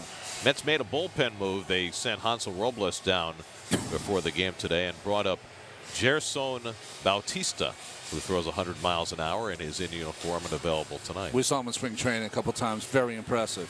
So Wheeler is done after 6. He allowed 3 runs, 7 hits, walked 3, struck out 2. Tomorrow, the best sports writers in New York bring you the inside scoop as Steven Matz gets ready for his start against the Nats on Daily News Live, presented by Citi, tomorrow at 5, only on SNY. They like that Nats thing a lot.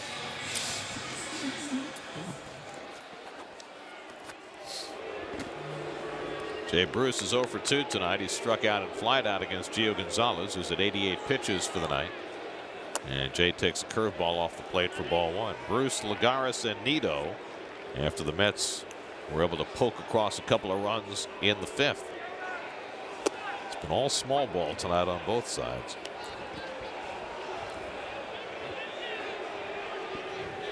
Let's have just 1 extra base hit. That was the Rosario double that led to the 2 runs. And Bruce pops one up. Kendrick staggering. Stays with it. 1 out. That was a major league pop-up on a windy night. Especially with the mist, right? The big smile from Howie Kendrick. Oh, the mist has gotten mistier.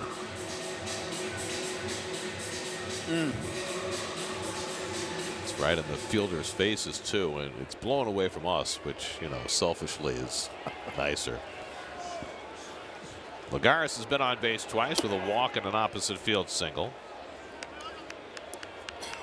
Nats have their bullpen working. Sean Kelly and Sammy Solis are both up behind Gonzalez. And it's 1-1 to Lagares.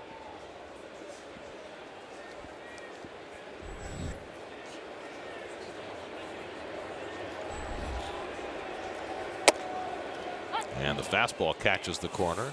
1-2. You don't get that call. Catcher sitting inside, misses on the ball outside, but he got the call from Little. Robert Gazelman's been up for a while. And Robert will no doubt be in this game in the 7th inning. It's getting colder and less comfortable by the moment.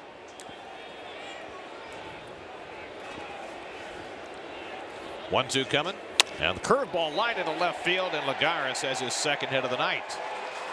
Takes the hard turn and holds. So Lagares on base for the 3rd straight time, and the Mets have the tying run aboard with 1 out. Well, there's courses for horses, right? Lagares just great numbers against Gio and adds to it tonight. When he gets in the lineup, he's been getting his hits. He's now 19 for 46 against Gio. That's a .413 average. And for a team that has had trouble doing anything against this left-hander, Lagares has had the best at bats. So now Nido, who has struck out and hit into a fielder's choice. And the curveball poked past Zimmerman and into right field. Lagares will go 1st to 3rd. And the Mets have the tying run at 3rd with 1 out. This time it's Nido who makes contact and makes something happen. His 1st hit of the season. Another soft hit, this one by the Mets. Well, the pitch selection here is a slow curve. It's a hanger, but it's a ball that Nido can catch up to. And Zimmerman, who never is not a first baseman, doesn't come off the bag, hugs the line with a right-hand hitter up, and there you got 1st and 3rd. Martinez is asking if Reyes has been announced into the game. They said he was, so now he'll go out and get Gio. Reyes has good numbers against Gio. Reyes, of course, a switch hitter, so I don't know who they're bringing in, whether they're going to go to Solis or go to Kelly in this spot. He puts up the left hand, so it's Solis coming in. They'll make Reyes a right-hand batter. Reyes batting for Wheeler. And so Gonzalez is done as well. He'll leave after 5 1/3 with a tenuous 3-2 lead. Call to the bullpen brought to you by Verizon. We'll be right back.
'29-year-old Sammy Solis out of the bullpen for Washington. We had a solid second half for the Nats, and just look at that strikeouts to innings pitched so far for Solis. That's what they're hoping for here with Reyes at the plate. Tying run at 3rd and 1 out. Gonzalez out after 5 1/3. Reyes looking for his first hit of the season.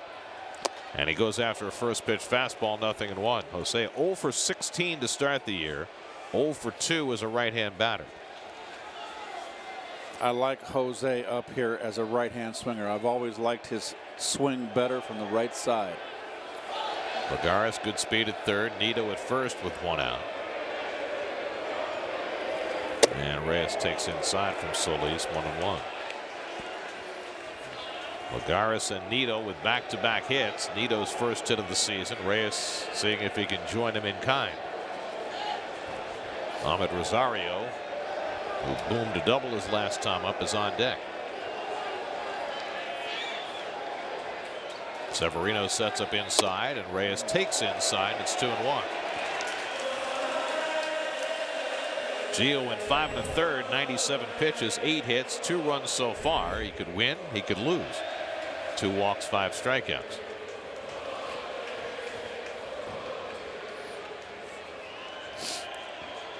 Two-one coming, and Reyes goes after the changeup. 2-2. Well, I'll tell you what, it's a pretty good pitch right there. If you can do that, you're going to have success. I mean, you don't get a better changeup than that in that situation. I dare you to do that again. That's what I would. That would be my train of thought. So Reyes looking for some contact here on 2-2.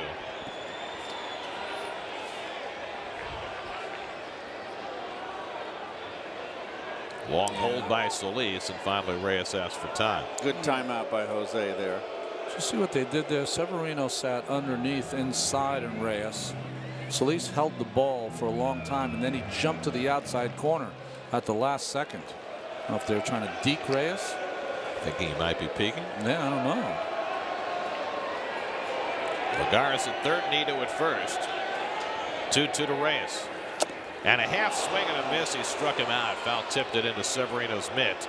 And there is a big second out for the Nats. Boy, completely fooled Jose there. Just looking for something off slow when he got a fastball in. Locked him up.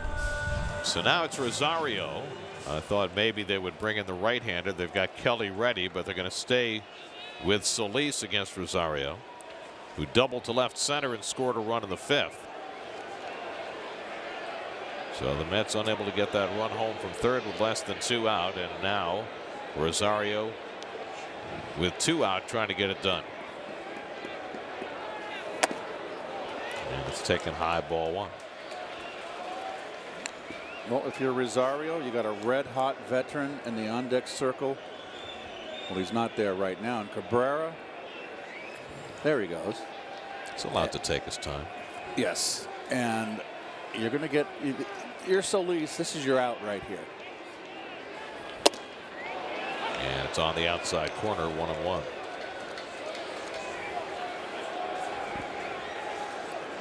Rosario had been in a 1 for 18 skid before that double against Gio Gonzalez's last time up.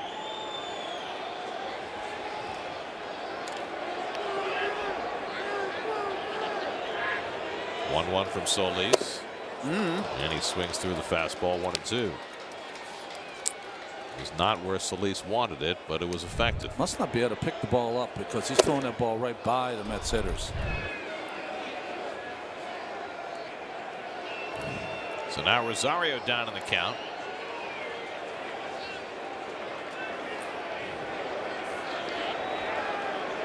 One-two coming. Popped it up in foul ground. Zimmerman hoping. Out of hope.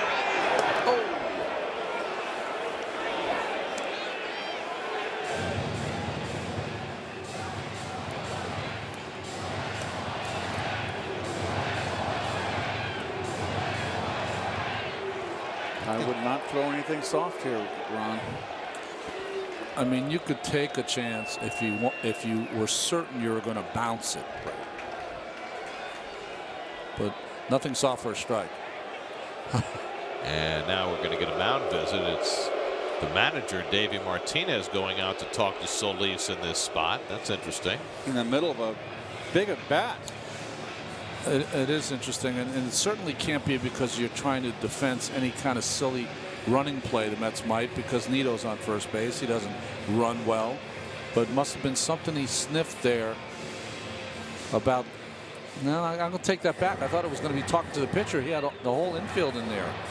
It's something defensive. If you're going to spend a mound visit, you might as well get everybody involved. Yeah. I mean, is he making a pitch selection? I think it's about the running game. I think you were at the first. Yeah. Yep. Because you got Lagares at third. If Nito can get in a run down, maybe Lagares can steal a run.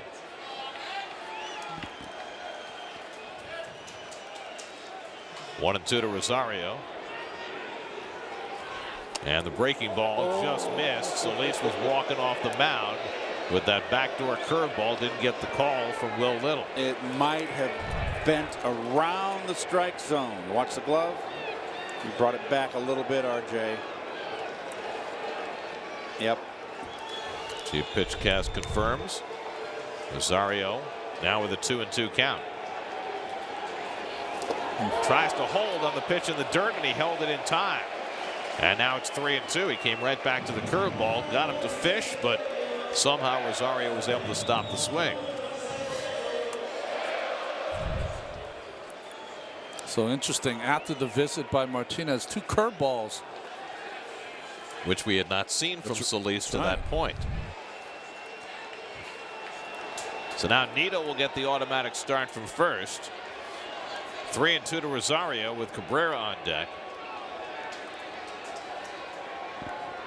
Rosario has walked only twice this season against 16 strikeouts. 3-2.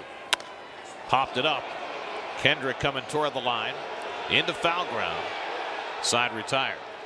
So Solis comes in and puts out a big-time fire. Gets 2 big outs to keep the Nats in the lead. 3-2 going to the 7th.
All right.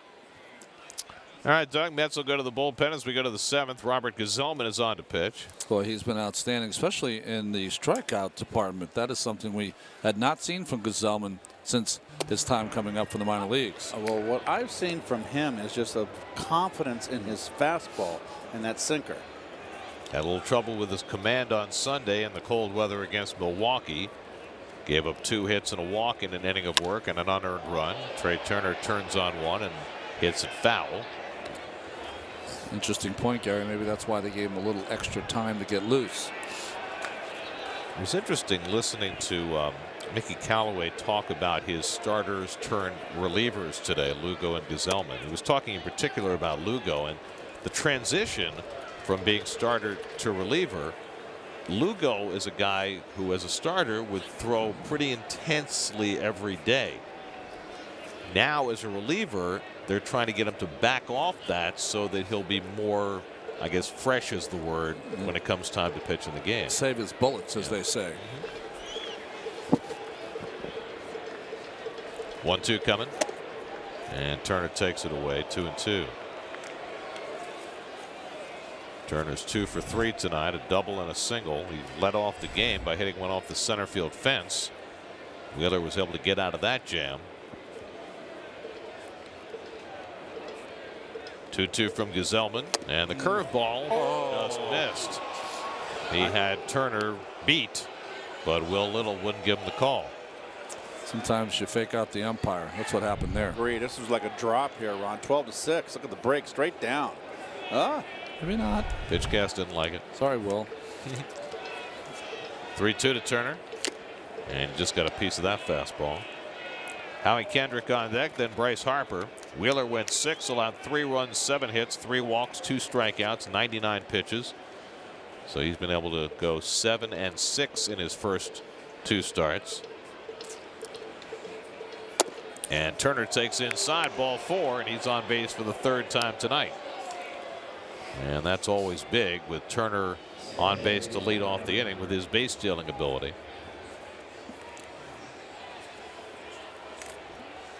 Now it's Kendrick. Well, you remember the situation last night, right? It was a 1-run game. The Nats were behind by a run at the time, and Turner was on base. Kendrick was at the plate, and Turner didn't run. And Kendrick looked like he was getting a little perturbed at one point there, and he wound up striking out. This was in the 6th inning. Yes. And then with Harper at the plate, Turner executed a delayed steal, and then the Mets walked Harper. I would watch out for Kendrick here because he has taken the last few at bats with Turner on. He might swing the first pitch. Good call. I mean, Kendrick's an aggressive hitter. There goes Turner. The pitch is high. Nito's throw is high as well, and into center field, backed up by Lagares. So Turner stays put with his 8th stolen base of the year.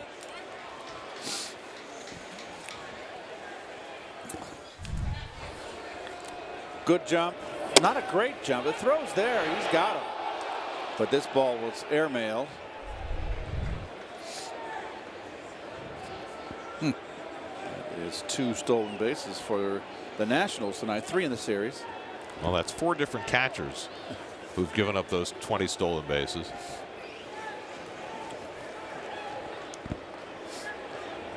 Oh, 1-1 to Kendrick.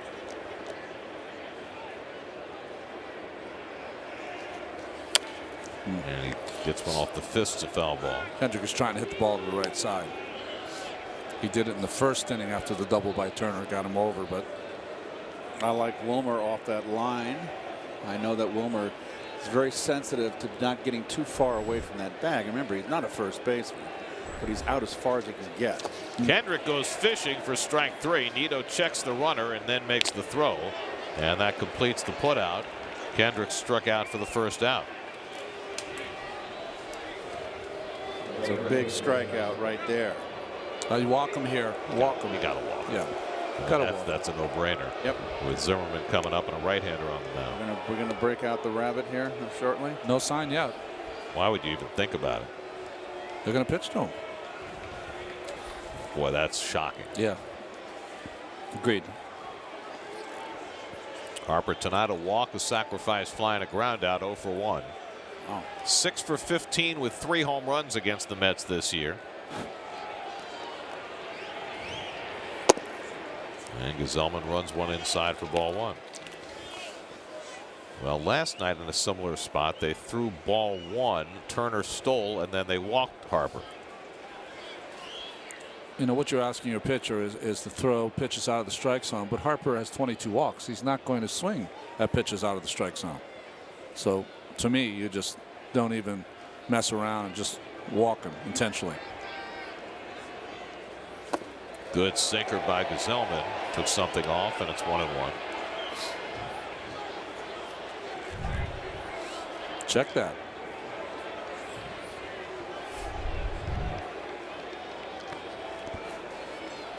Well, it's a gutsy move. It sure is. It really is. The way the Nats lineup is constituted, and we talked about this from the beginning of last night, with all the pieces that Washington is missing, how you approach Harper. He holds the swing. He did not go around. 2-1. Well, if this season's any indication, Gesellman has pitched better against the left-handed hitters than he has against the right-handed hitters. Do you think that Callaway here? I mean, when you potentially walk someone to get to the veteran hitter in the on-deck circle, are you trying to? Is the plan to pitch around him so you don't tick off the runner in the on-deck circle? I guess not. He's going after him with a strike. Pounded that inside corner, and it's 2-2. Well, Harper's 2 for 4 with a home run against Gesellman, so this isn't based on Gesellman having any positive track record against Bryce. But he's gotten to 2-2. Well, this is really a sign of confidence here.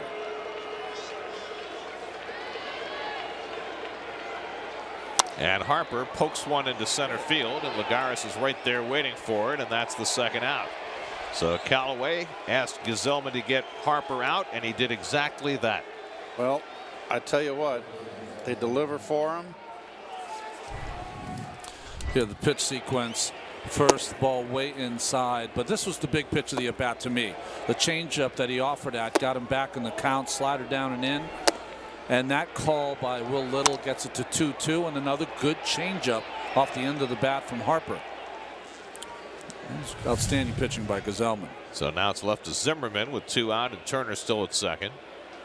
And he takes a fastball for a strike. Zimmerman 0 for 2 tonight, 0 for 7 in the series, but hit the ball well his last time up, sent Lagares back on the warning track in left center.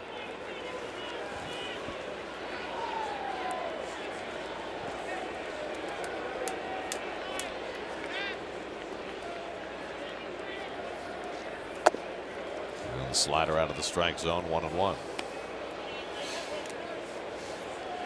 The Nats 3 runs, 7 hits. The Mets 2 runs and 8 hits.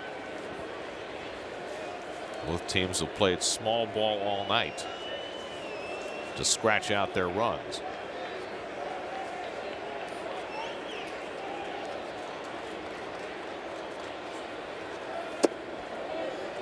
Goes back to the slider and misses again, 2-1. Gesellman, the first man out of the Mets bullpen tonight. He did not pitch last night in that 8th inning meltdown.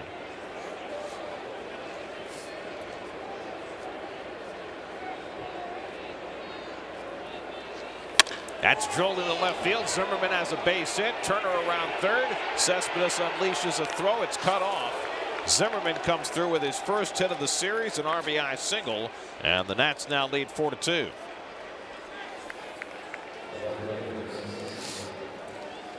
Go figure. You get Harper out and you're not able to get Zimmerman out, who's struggling. Fastball in, didn't get much sink on it, kind of straightened out.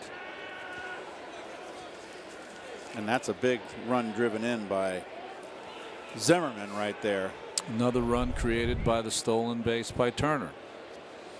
Now Moises Sierra, who already has 2 right field hits, he hit this one out to right, and Bruce gets over to grab it.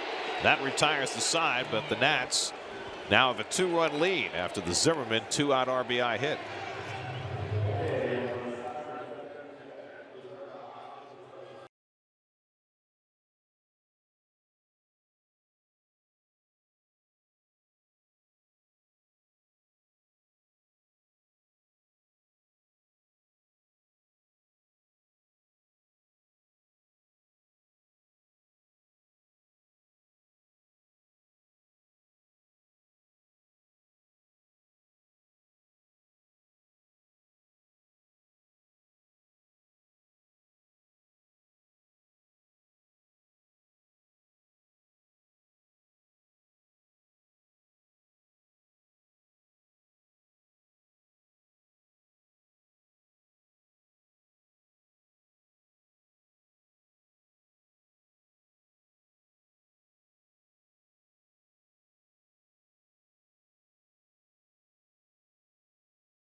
Watch SNY Mets games on the go on any device with live streaming presented by Verizon. Just visit SNY.TV or download the NBC Sports app today for live streaming coverage of every SNY Mets game. Andrew Stevenson just called up today. Will play left field. That's him.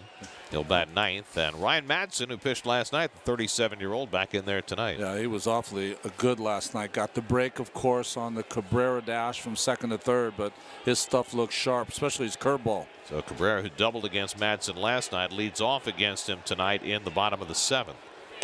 With the double switch, it would make you think that Davey Martinez wants Madson to go 2 innings to set it up for Doolittle. Boy, Doolittle had last night off, and Madson worked the 9th inning to get the save.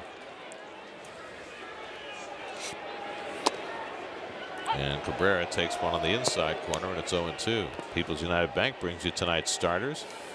Gio Gonzalez on the long side of this 4-2 score, and Zack Wheeler on the short end. Wheeler didn't have the same kind of stuff that he had against Miami, but he still acquitted himself okay. Yes, he did. The phrase, what does it keep? Bull your neck, right? He stayed in there long enough to keep the team in the game. Cespedes on deck, Flores behind him. 2 right-hand batters behind Cabrera, who bats left-handed for the first time tonight and takes the curveball low and in. 2-2.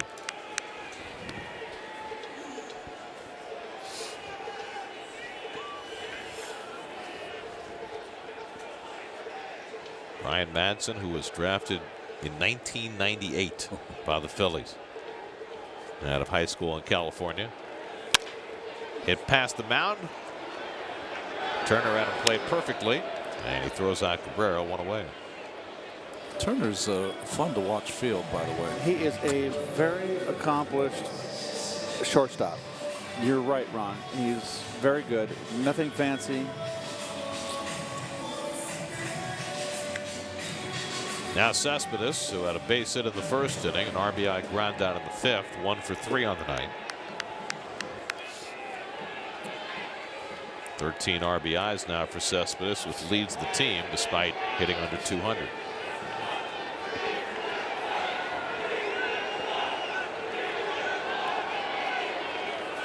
And Madson fires a fastball for a strike.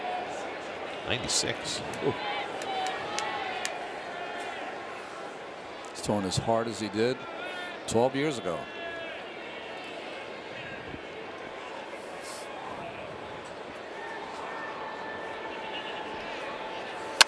Hit toward the hole, and Cespedes has his 2nd hit of the night. That is a well-struck single by Cespedes, and that'll get the tying run to bat. Okay, this ball had a lot of play. Inner half, but he kept the shoulder back a little bit. Still a little out in front. That's much better right there. See, he's become a more, I think they're asking more of him to be a cleanup type hitter, to pull a little more. Because that's all he's done so far this year is pull. So now it's Flores, who lined one off the glove of Gonzalez for an infield hit his last time up. 1 for 3 on the night. And goes after a first pitch fastball at 97.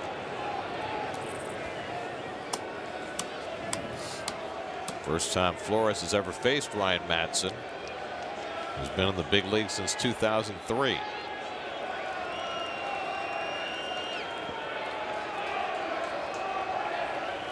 And Wilmer takes high. 1-1.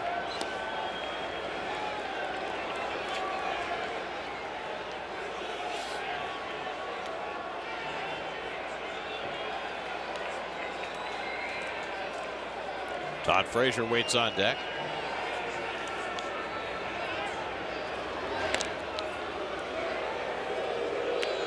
I always remember Madson when his strength when he first came up with the Phillies was fastball and that parachute change up of his. More fastball and breaking ball his last 2 nights. Nice. Severino gets down in the dirt to block that curveball. Boy, he showed some quickness. He's like a cat back there blocking that ball. That was impressive. Madson having trouble with his breaking ball getting it over. Last night he did not. A little colder tonight. Flores floats one over short. That's a base hit. Cespedes around second. He'll try for third. Taylor will not make a throw. And the Mets have runners at the corners with one down.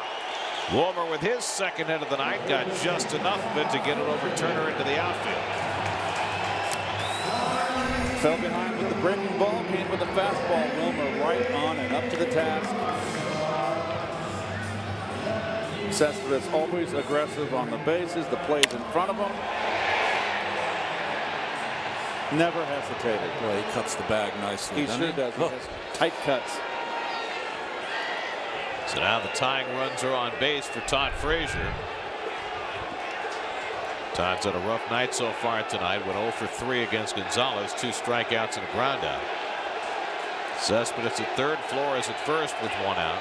That's now 10 hits on the night, but they're 0 for 6 with runners in scoring position. And the curveball misses inside. Ball 1.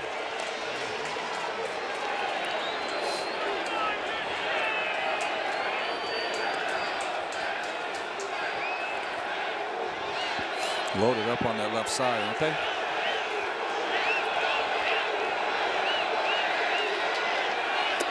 Frazier takes a big rip at a fastball. 1-1. Jay Bruce waiting on deck.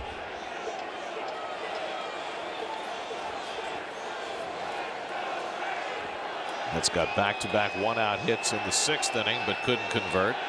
They get back-to-back 1-out hits in the 7th. And Frazier gets tied up, did not go around, and it's 2-1.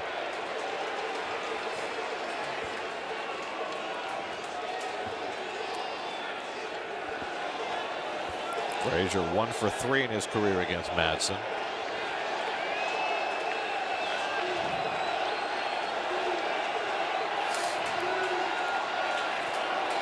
And Todd with an ugly cut at a fastball, and it's 2-2. Oh, that ball had some little sink. Usually Madson's got pretty straight fastball. Look at the movement.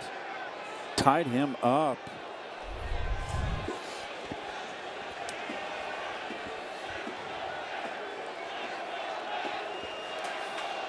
Frazier's been swinging a hot bat. Tough night so far tonight. Now it's 2-2. And he goes fishing for strike 3. And that's the 2nd out. 3rd time Frazier's been struck out tonight. And that is the 2nd time the Mets have had a runner on 3rd base with less than 2 outs, and it's struck out. Reyes in the 6th, and now Frazier in the 7th. Another fantastic play by Severino. Severino is impressive back there. So it's left to Jay Bruce with the tying runs aboard and 2 out. Jay, after sitting out the last 2 nights, 0 for 3 tonight, struck out, flied out, popped up.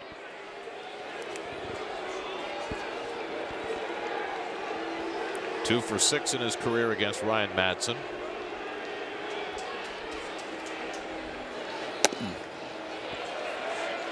Ball 1.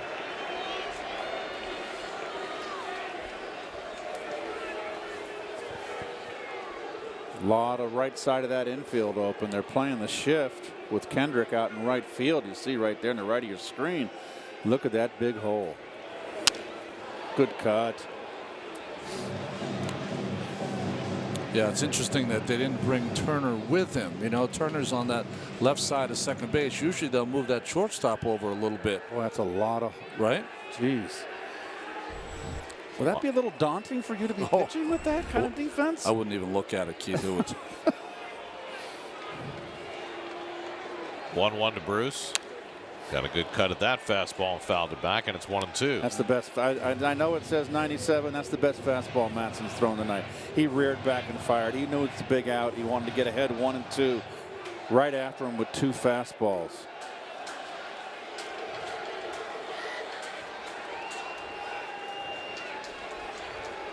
Cespedes at third. Flores carrying the tying run at first. 1-2 to Bruce. Lifted foul. Juan Lagares would be next. So 2 fastballs up. Does he counter with that same breaking ball he threw Frazier in the dirt? Madson 20 pitches deep into this 7th inning.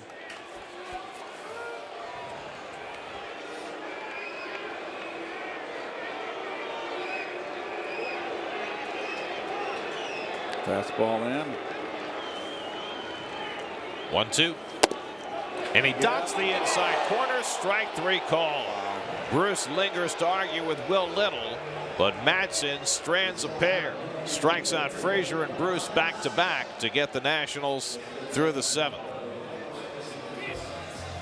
That's one unhappy customer. Madson got the best of Bruce and got the call from Will Little. We go to the 8th, 4-2 Washington.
Eighth inning, Robert Gazelman stays out for his 2nd inning. And Michael Taylor takes a strike. Taylor's 0 for 2 in a walk tonight. He scored a run back in the 4th. The Nationals got a run in the 3rd, 2 in the 4th. Mets scratched back for 2 in the 5th. Zimmerman's 2-out RBI hit made it 4-2. Mets have squandered chances in each of the last 2 innings. And the Nats take a 4-2 lead into this 8th inning. Taylor, Defoe, and Severino 6, 7, and 8 in the order against Gazelman, who issued a leadoff walk in the 7th that came back to hurt him. Those leadoff walks, they just have a way of scoring.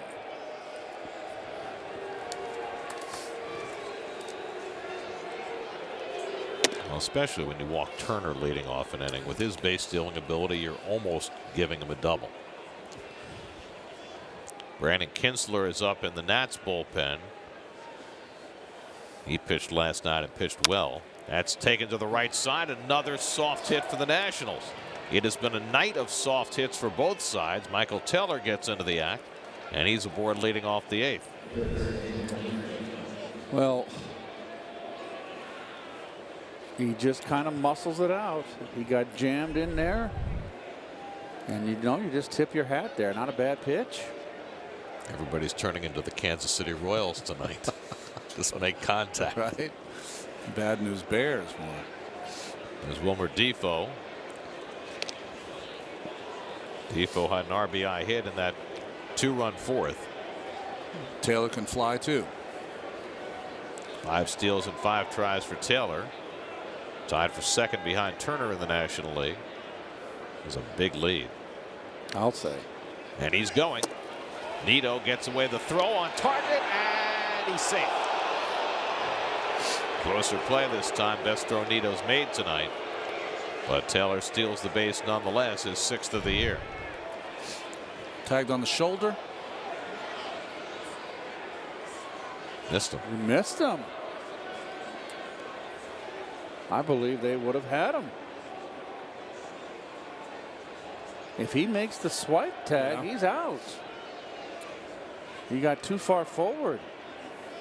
Now the laces don't count. That's right. Exactly. So that is a miss, a whiff.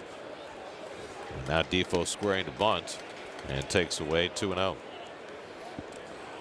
Third stolen base. That should have been an out.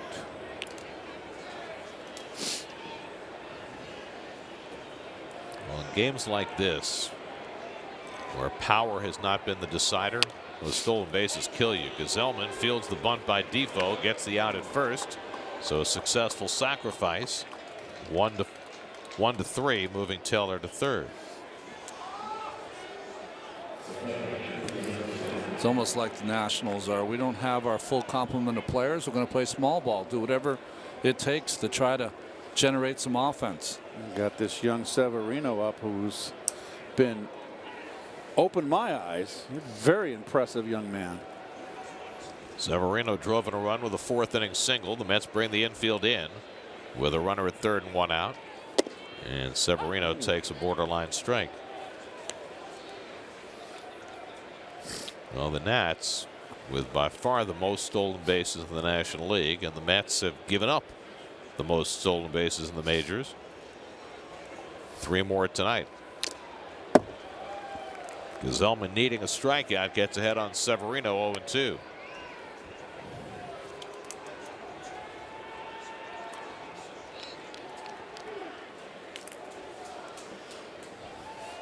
Andrew Stevenson, who came in the double switch, batting 9th in the order. He's on deck. 0-2 to Severino, and he makes contact and keeps alive.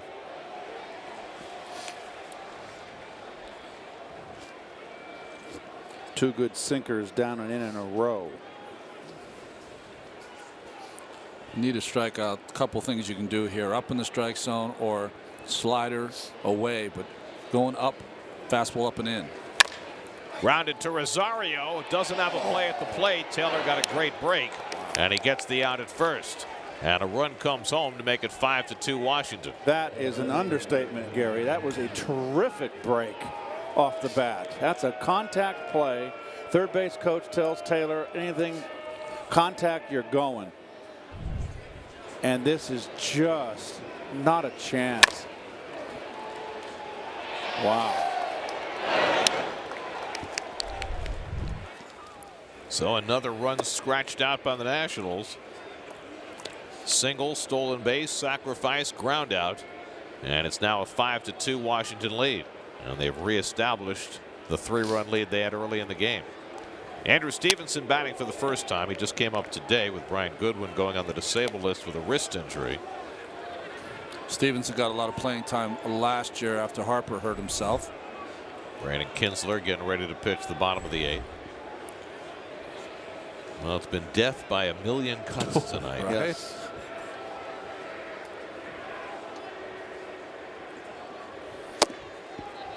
And Gazelman gets up on Stevenson 1-2. Old-fashioned baseball execution. We've seen a lot of it tonight. The stolen bases, though, are the theme. It seems like each and every time. All 3 of stolen bases have scored. Grounded down to Flores, and Wilmer will handle it himself. That retires the side, but the Nats tack on a run and lead at 5-2 going to the bottom of the 8th.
Time for Built for Baseball, brought to you by T-Mobile. We've been very impressed with the Nats' young catcher, Pedro Severino. Look at that quickness on that ball right there. Very athletic. Look how wide and look how he blocks.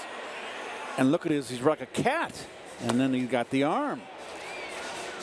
He has been very impressive thus far in this series. Severino just 24 years old. Right now the backup to Matt Wieters, but maybe that's going to change.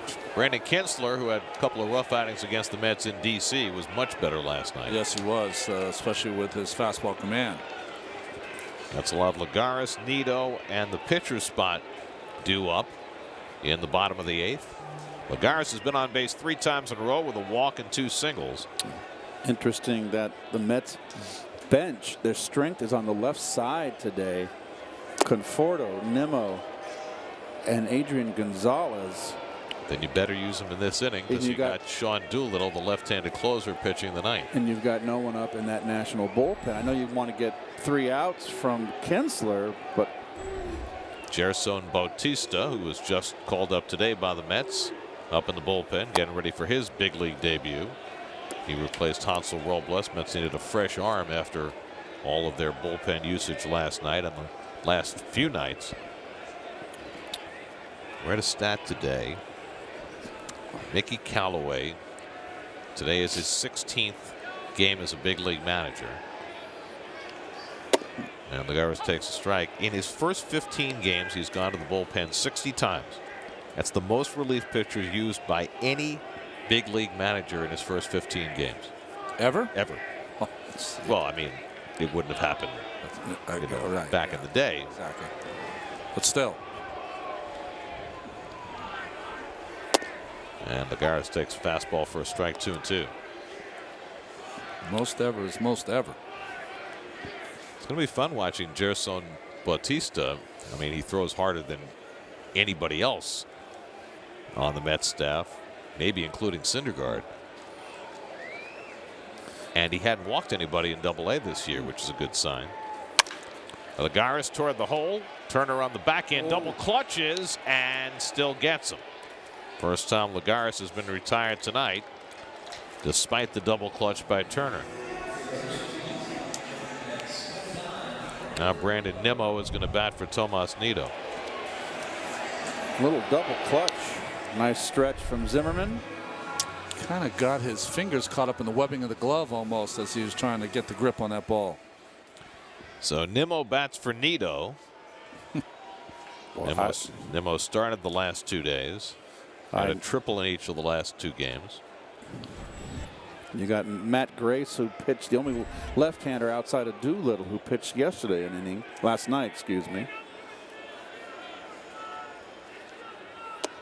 And Nimmo takes a changeup for a strike. That's box score presented by Fios by Verizon. 10 hits, but the Mets have lacked the big hit. 0 for 8 with runners in scoring position.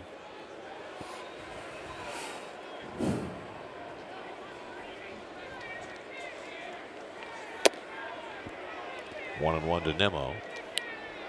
Michael Conforto out on deck to bat for the pitcher. In the 6th and in the 7th, the Mets had a runner to third with less than 2 out, but unable to get him home. They've left 9 men on base tonight. Nimmo pops one down the left field line, foul. 1-2.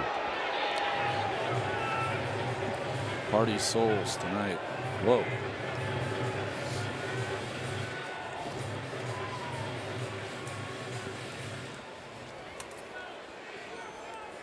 Gotta love the game. Really. And you gotta own a lot of clothes. That's what we need. Was that a Hartford Whalers jacket that Yes. guy was wearing? Some people have long memories. I need the blanket.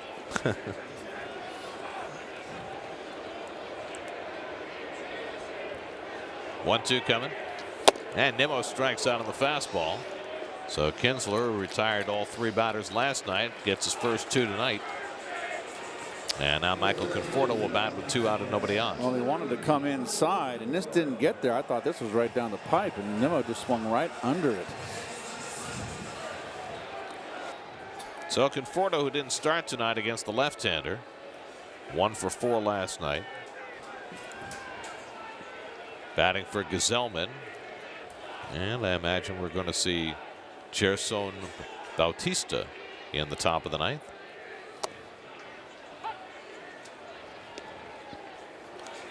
Just learned the correct pronunciation today, so I'm still working on it. Yeah, I'm getting Gerson Bautista. I'm getting some Espanol people saying it's Gerson. No, I asked specifically. Yeah, I know you did. That's what I thought. I thought it was Gerson. Right. But it's not. He pronounces it Gerson. Interesting. It's Gerson. He gets to pronounce his name whatever way he wants to. If you throw 100 miles an hour, you get to choose. Even if you throw 82, you get to choose. 0-2 to Conforto. And it's up and in from Kinsler, 1-2. Ahmed Rosario would be next.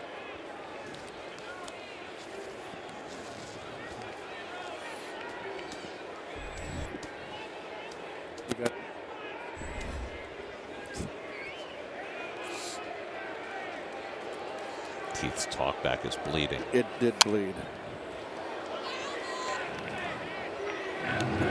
Just, trying. I pressed the button. I know you pressed the button. I'm just making sure that whatever you say to the truck is what you would say to the group. Right. And Al, I want this fixed.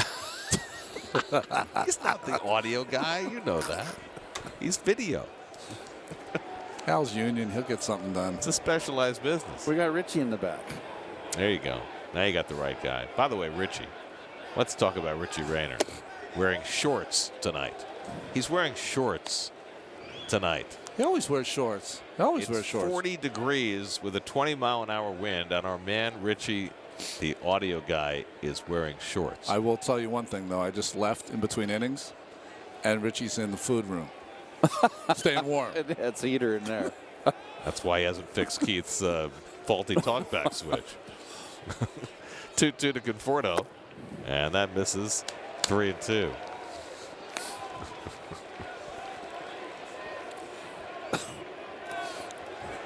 Folks, the food room is really, it's the media dining room. It's like a cafeteria. It's warm. That's really all that matters right now.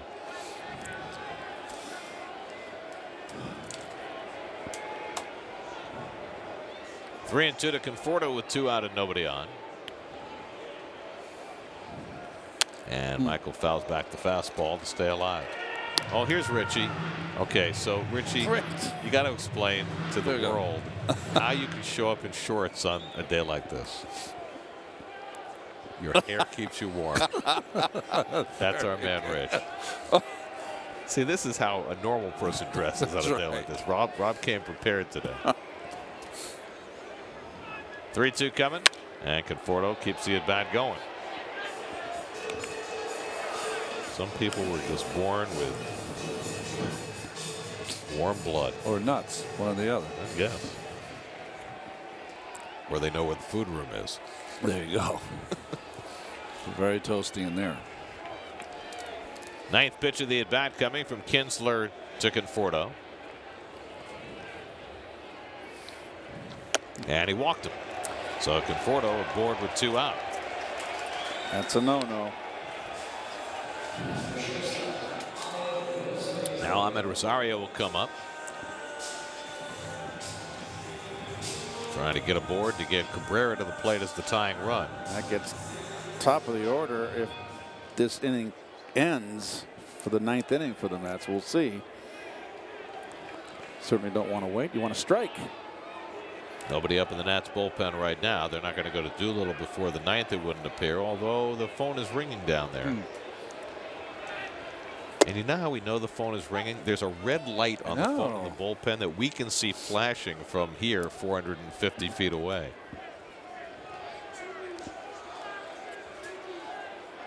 Is that new? I think it is. Yeah. I don't remember seeing that before. Rosario's 1 for 3, doubled and scored back in the 5th. And he fouls one back. Coming up tonight on Geico Sports Night at 11 o'clock. Mets and Yankees both home tonight. And we got Jets and Giants news as well. Nick Mangold retired.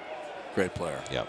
That's great. We don't want to tease you. No, too much. Great player. Here's the 0-2. And Kinsler just missed. He was walking off the mound. That's the second time we've seen a Nats pitcher heading for the dugout, and he didn't get the call. Wow. And Will Little's been, I think, has called a terrific game behind the plate. Boy, it's a big out right here. A tying run at the plate. Oh, I'm sorry. Excuse me. It's 5-2. I forgot about that insurance run. It would be tying run at the plate if Rosario gets on. Yep.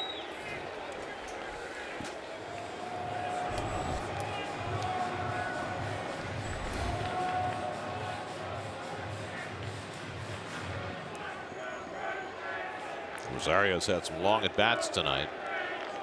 And there's Sean Doolittle getting to work, so the bullpen phone was working.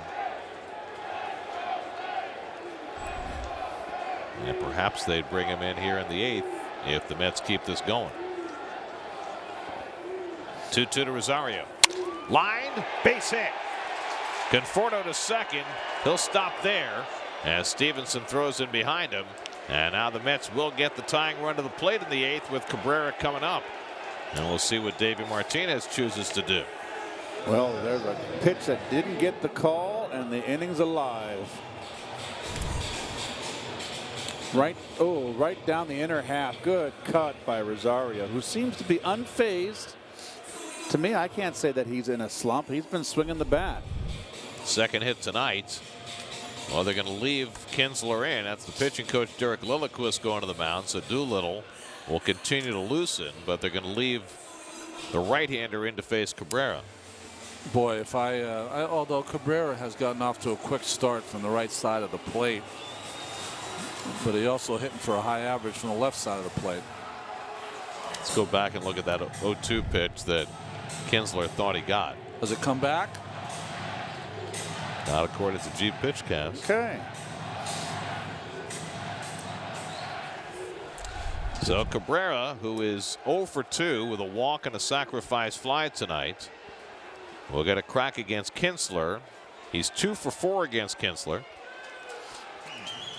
Cabrera hit his 4th home run last night. Last year he hit his 4th home run on June 6th. So he's well ahead of his pace. And he grounds one foul, 0-1. This was last night. Ball up.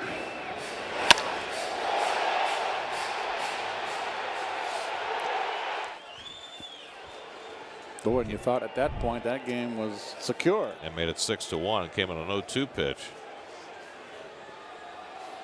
from A.J. Cole, who wound up being the winning pitcher.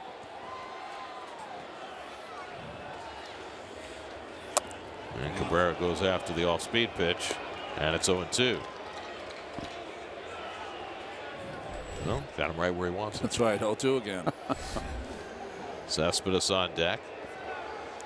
Kinsler retired the first 2, but a walk to Conforto, a single by Rosario, has given the Mets another chance. They're 0 for 8 with runners in scoring position tonight. Looking for that one big hit.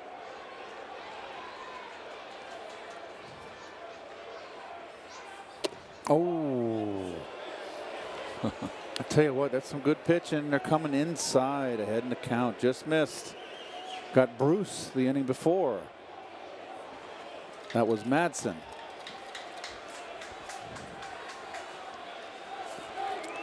Conforto and Rosario aboard. Kinsler's already thrown 26 pitches in this inning.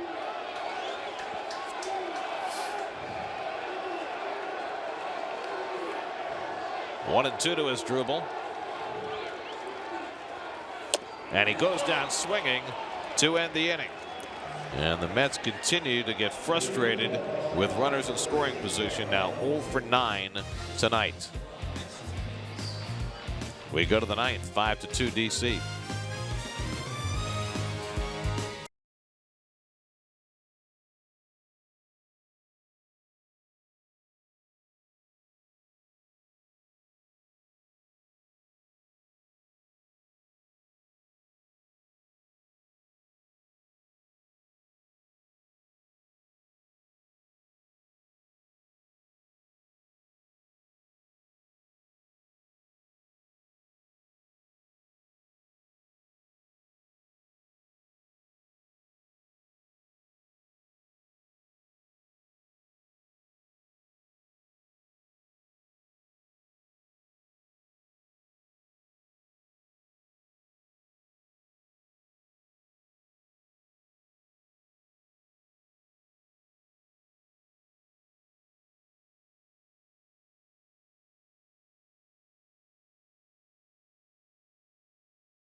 Glad you guys could warm up, Gary. I know that, rubbing it in. Gerson Bautista makes his major league debut tonight for the Mets. Well, you see, those are his numbers in A ball, but this guy straight over the top, Iron Mike, and some heat.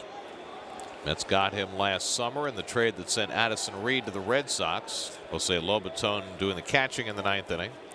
Trey Turner's been on base 3 times tonight, double, single, and walk. And he takes a fastball in tight for ball 2. Bautista, 5 innings in Double-A this year, didn't walk a batter and struck out 11.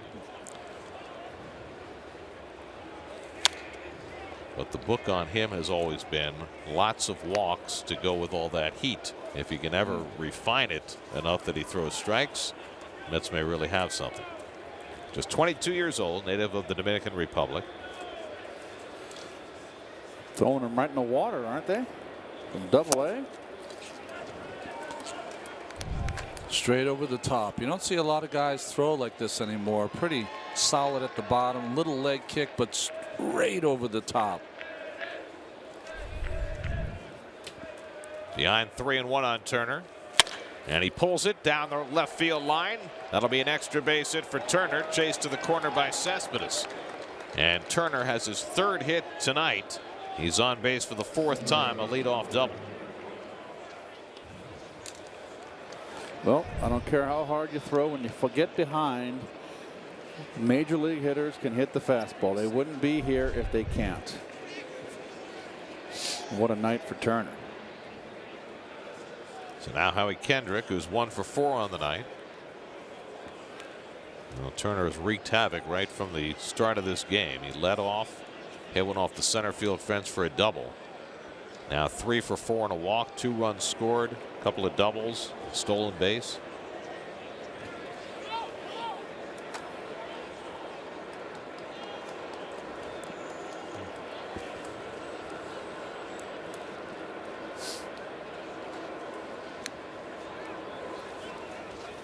Kendrick grounds one down to 3rd. Frazier checks Turner and gets the out, 1 away.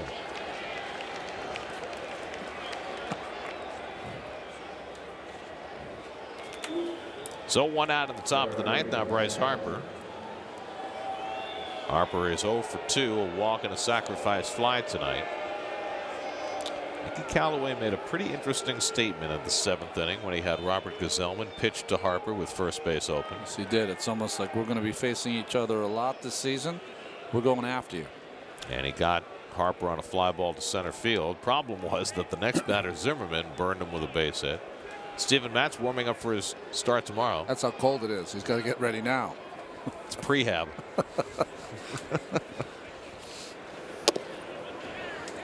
And Bautista misses away to Harper, ball 1. Well, this is quite a moment for Gerson Bautista. First game in the big leagues, and he's facing Bryce Harper.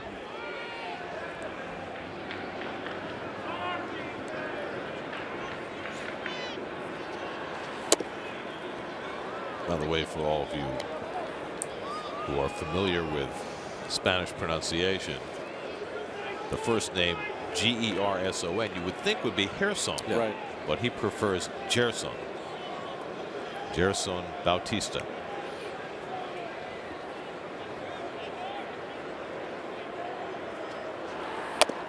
And the fastball away to Harper, and it's 3-0. Ryan Zimmerman on deck. So don't tweet Keith. 3-0. How did the 5-2 game? You see something you like, let it rip.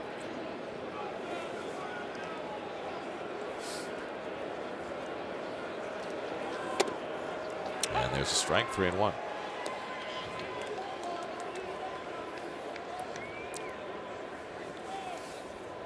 Zack Wheeler went the first 6, allowed 3 runs, 7 hits. Robert Gazelman worked 2 innings, 2 runs, 2 hits. And now Bautista pitching the 9th.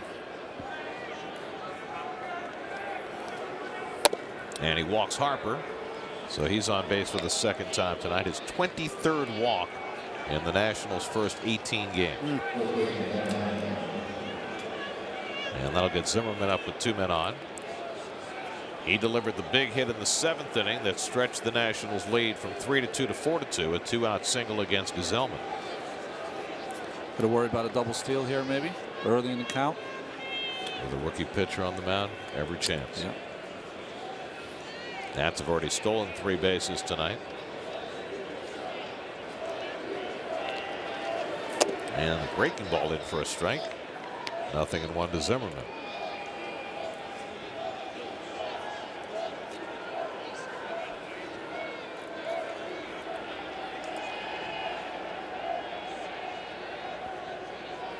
Zimmerman 1 for 3 and a walk tonight. And he fouls one back. 0-2. Tomorrow night, final game of this series. Steven Matz pitches for the Mets against Tanner Roark. 6:30 the coverage tomorrow night on SNY.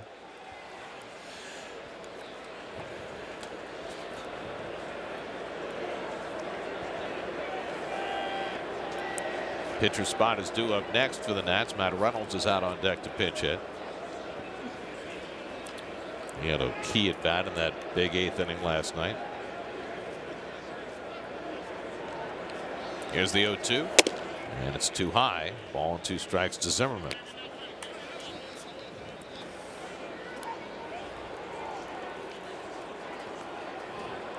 Well, Sean Doolittle has been warming up, but A.J. Cole is going to join him in case the Nats break this game open. They don't want to spend Doolittle tonight.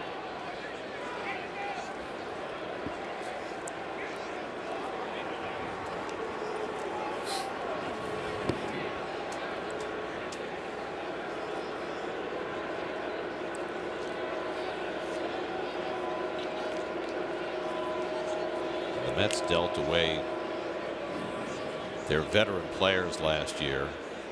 Granderson and Bruce and Reed. They got back a lot of hard throwing young pitchers. Zimmerman pops one foul back and out of play. They got Jamie Callahan in that same deal that they got Bautista for Addison Reed. Brought back Jacob Rame in the deal for Granderson. Just get as many numbers of guys who throw 95 plus, and hopefully a couple of them pan out. Drew Smith they got when they traded away Lucas Duda, Tampa Bay.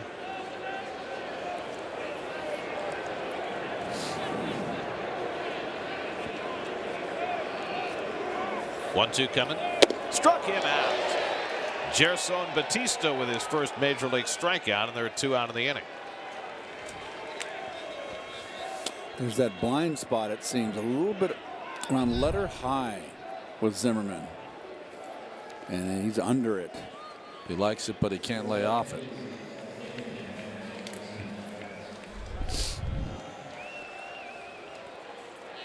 So now Matt Reynolds, who came up as a pinch hitter in that big 8th inning last night and drew a bases loaded walk against A.J. Ramos.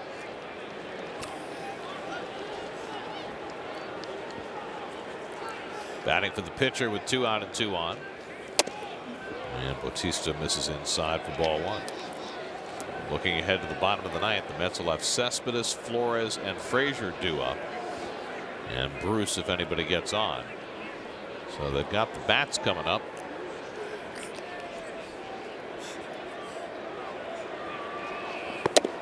But the big hit has been sorely lacking for the Mets, who've had plenty of opportunities in this game.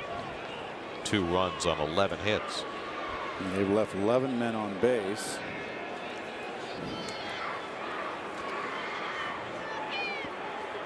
Bautista behind 2-0.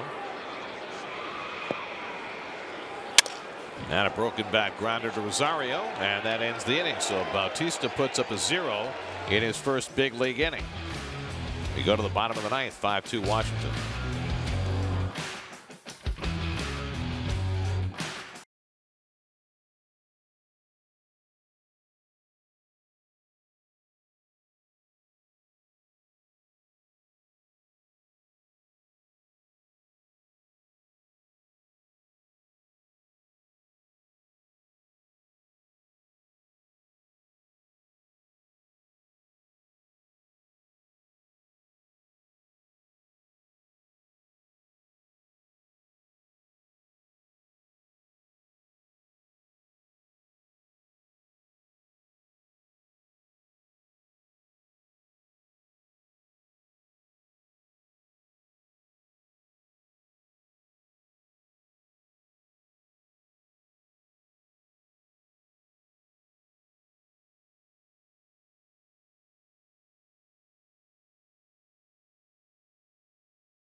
Last of the ninth inning, Yoenis Cespedes will lead off for New York against his former Oakland A's teammate Sean Doolittle. Doolittle, you're going to see a lot of gas from the left-hand side. His primary pitch is his good fastball.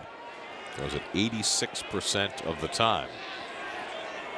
Cespedes 2 for 4 tonight. He's driven in a run. Bit of a breakout for him. Cespedes, Flores, and Frazier for the Mets.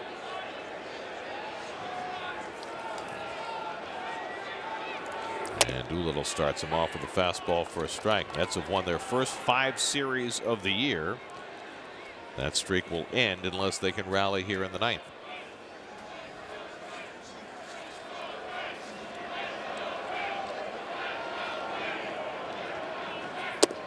And Cespedes takes it on the corner. He didn't like the call by Will Little, and it's 0-2. Wilmer Flores on deck. Gio Gonzalez went 5 1/3 for the Nats, left the game with the tying run at third and 1 out, but the bullpen got the job done. He's in line for the win. And Cespedes down on 3 pitches from Doolittle for the first out. Well, that's quick work right here. Up and in fastball.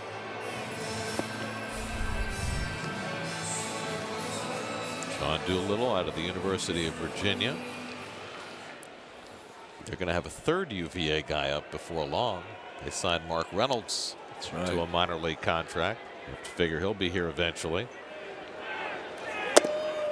Fastball for a strike to Flores. Wilmer's 2 for 4 tonight. Got the market cornered on the Wahoos. Zimmerman, Doolittle, Reynolds.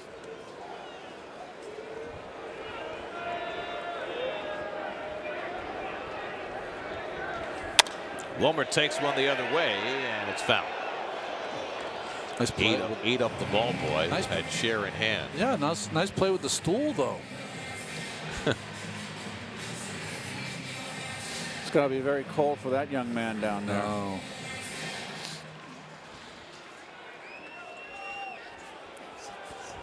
Got to use the tools to trade. Glove, stool.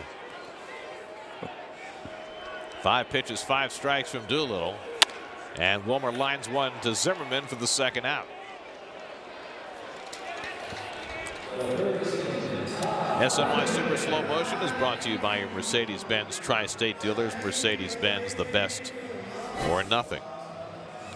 So the Mets are down to their final out of the night with Todd Frazier coming up. It's been a rough night for Todd, one of the few he's had since joining the Mets. 0 for 4 with 3 strikeouts.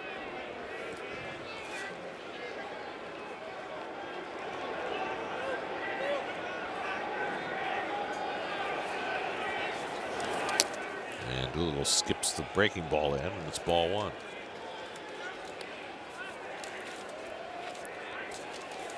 Sammy Solis went 2/3 of an inning. Ryan Madson an inning. Brandon Kinsler an inning. And now Doolittle trying to finish it up, looking for his 3rd save of the year. And Frazier takes a fastball for a strike, and it's 1-1. Doolittle came to the Nats late last year along with Kinsler and Madson, and they really shored things up at the back end of the Nats bullpen. It was such a huge concern the first half of last year. And now Doolittle ahead on Frazier, 1-2, and the Mets are down to their final strike.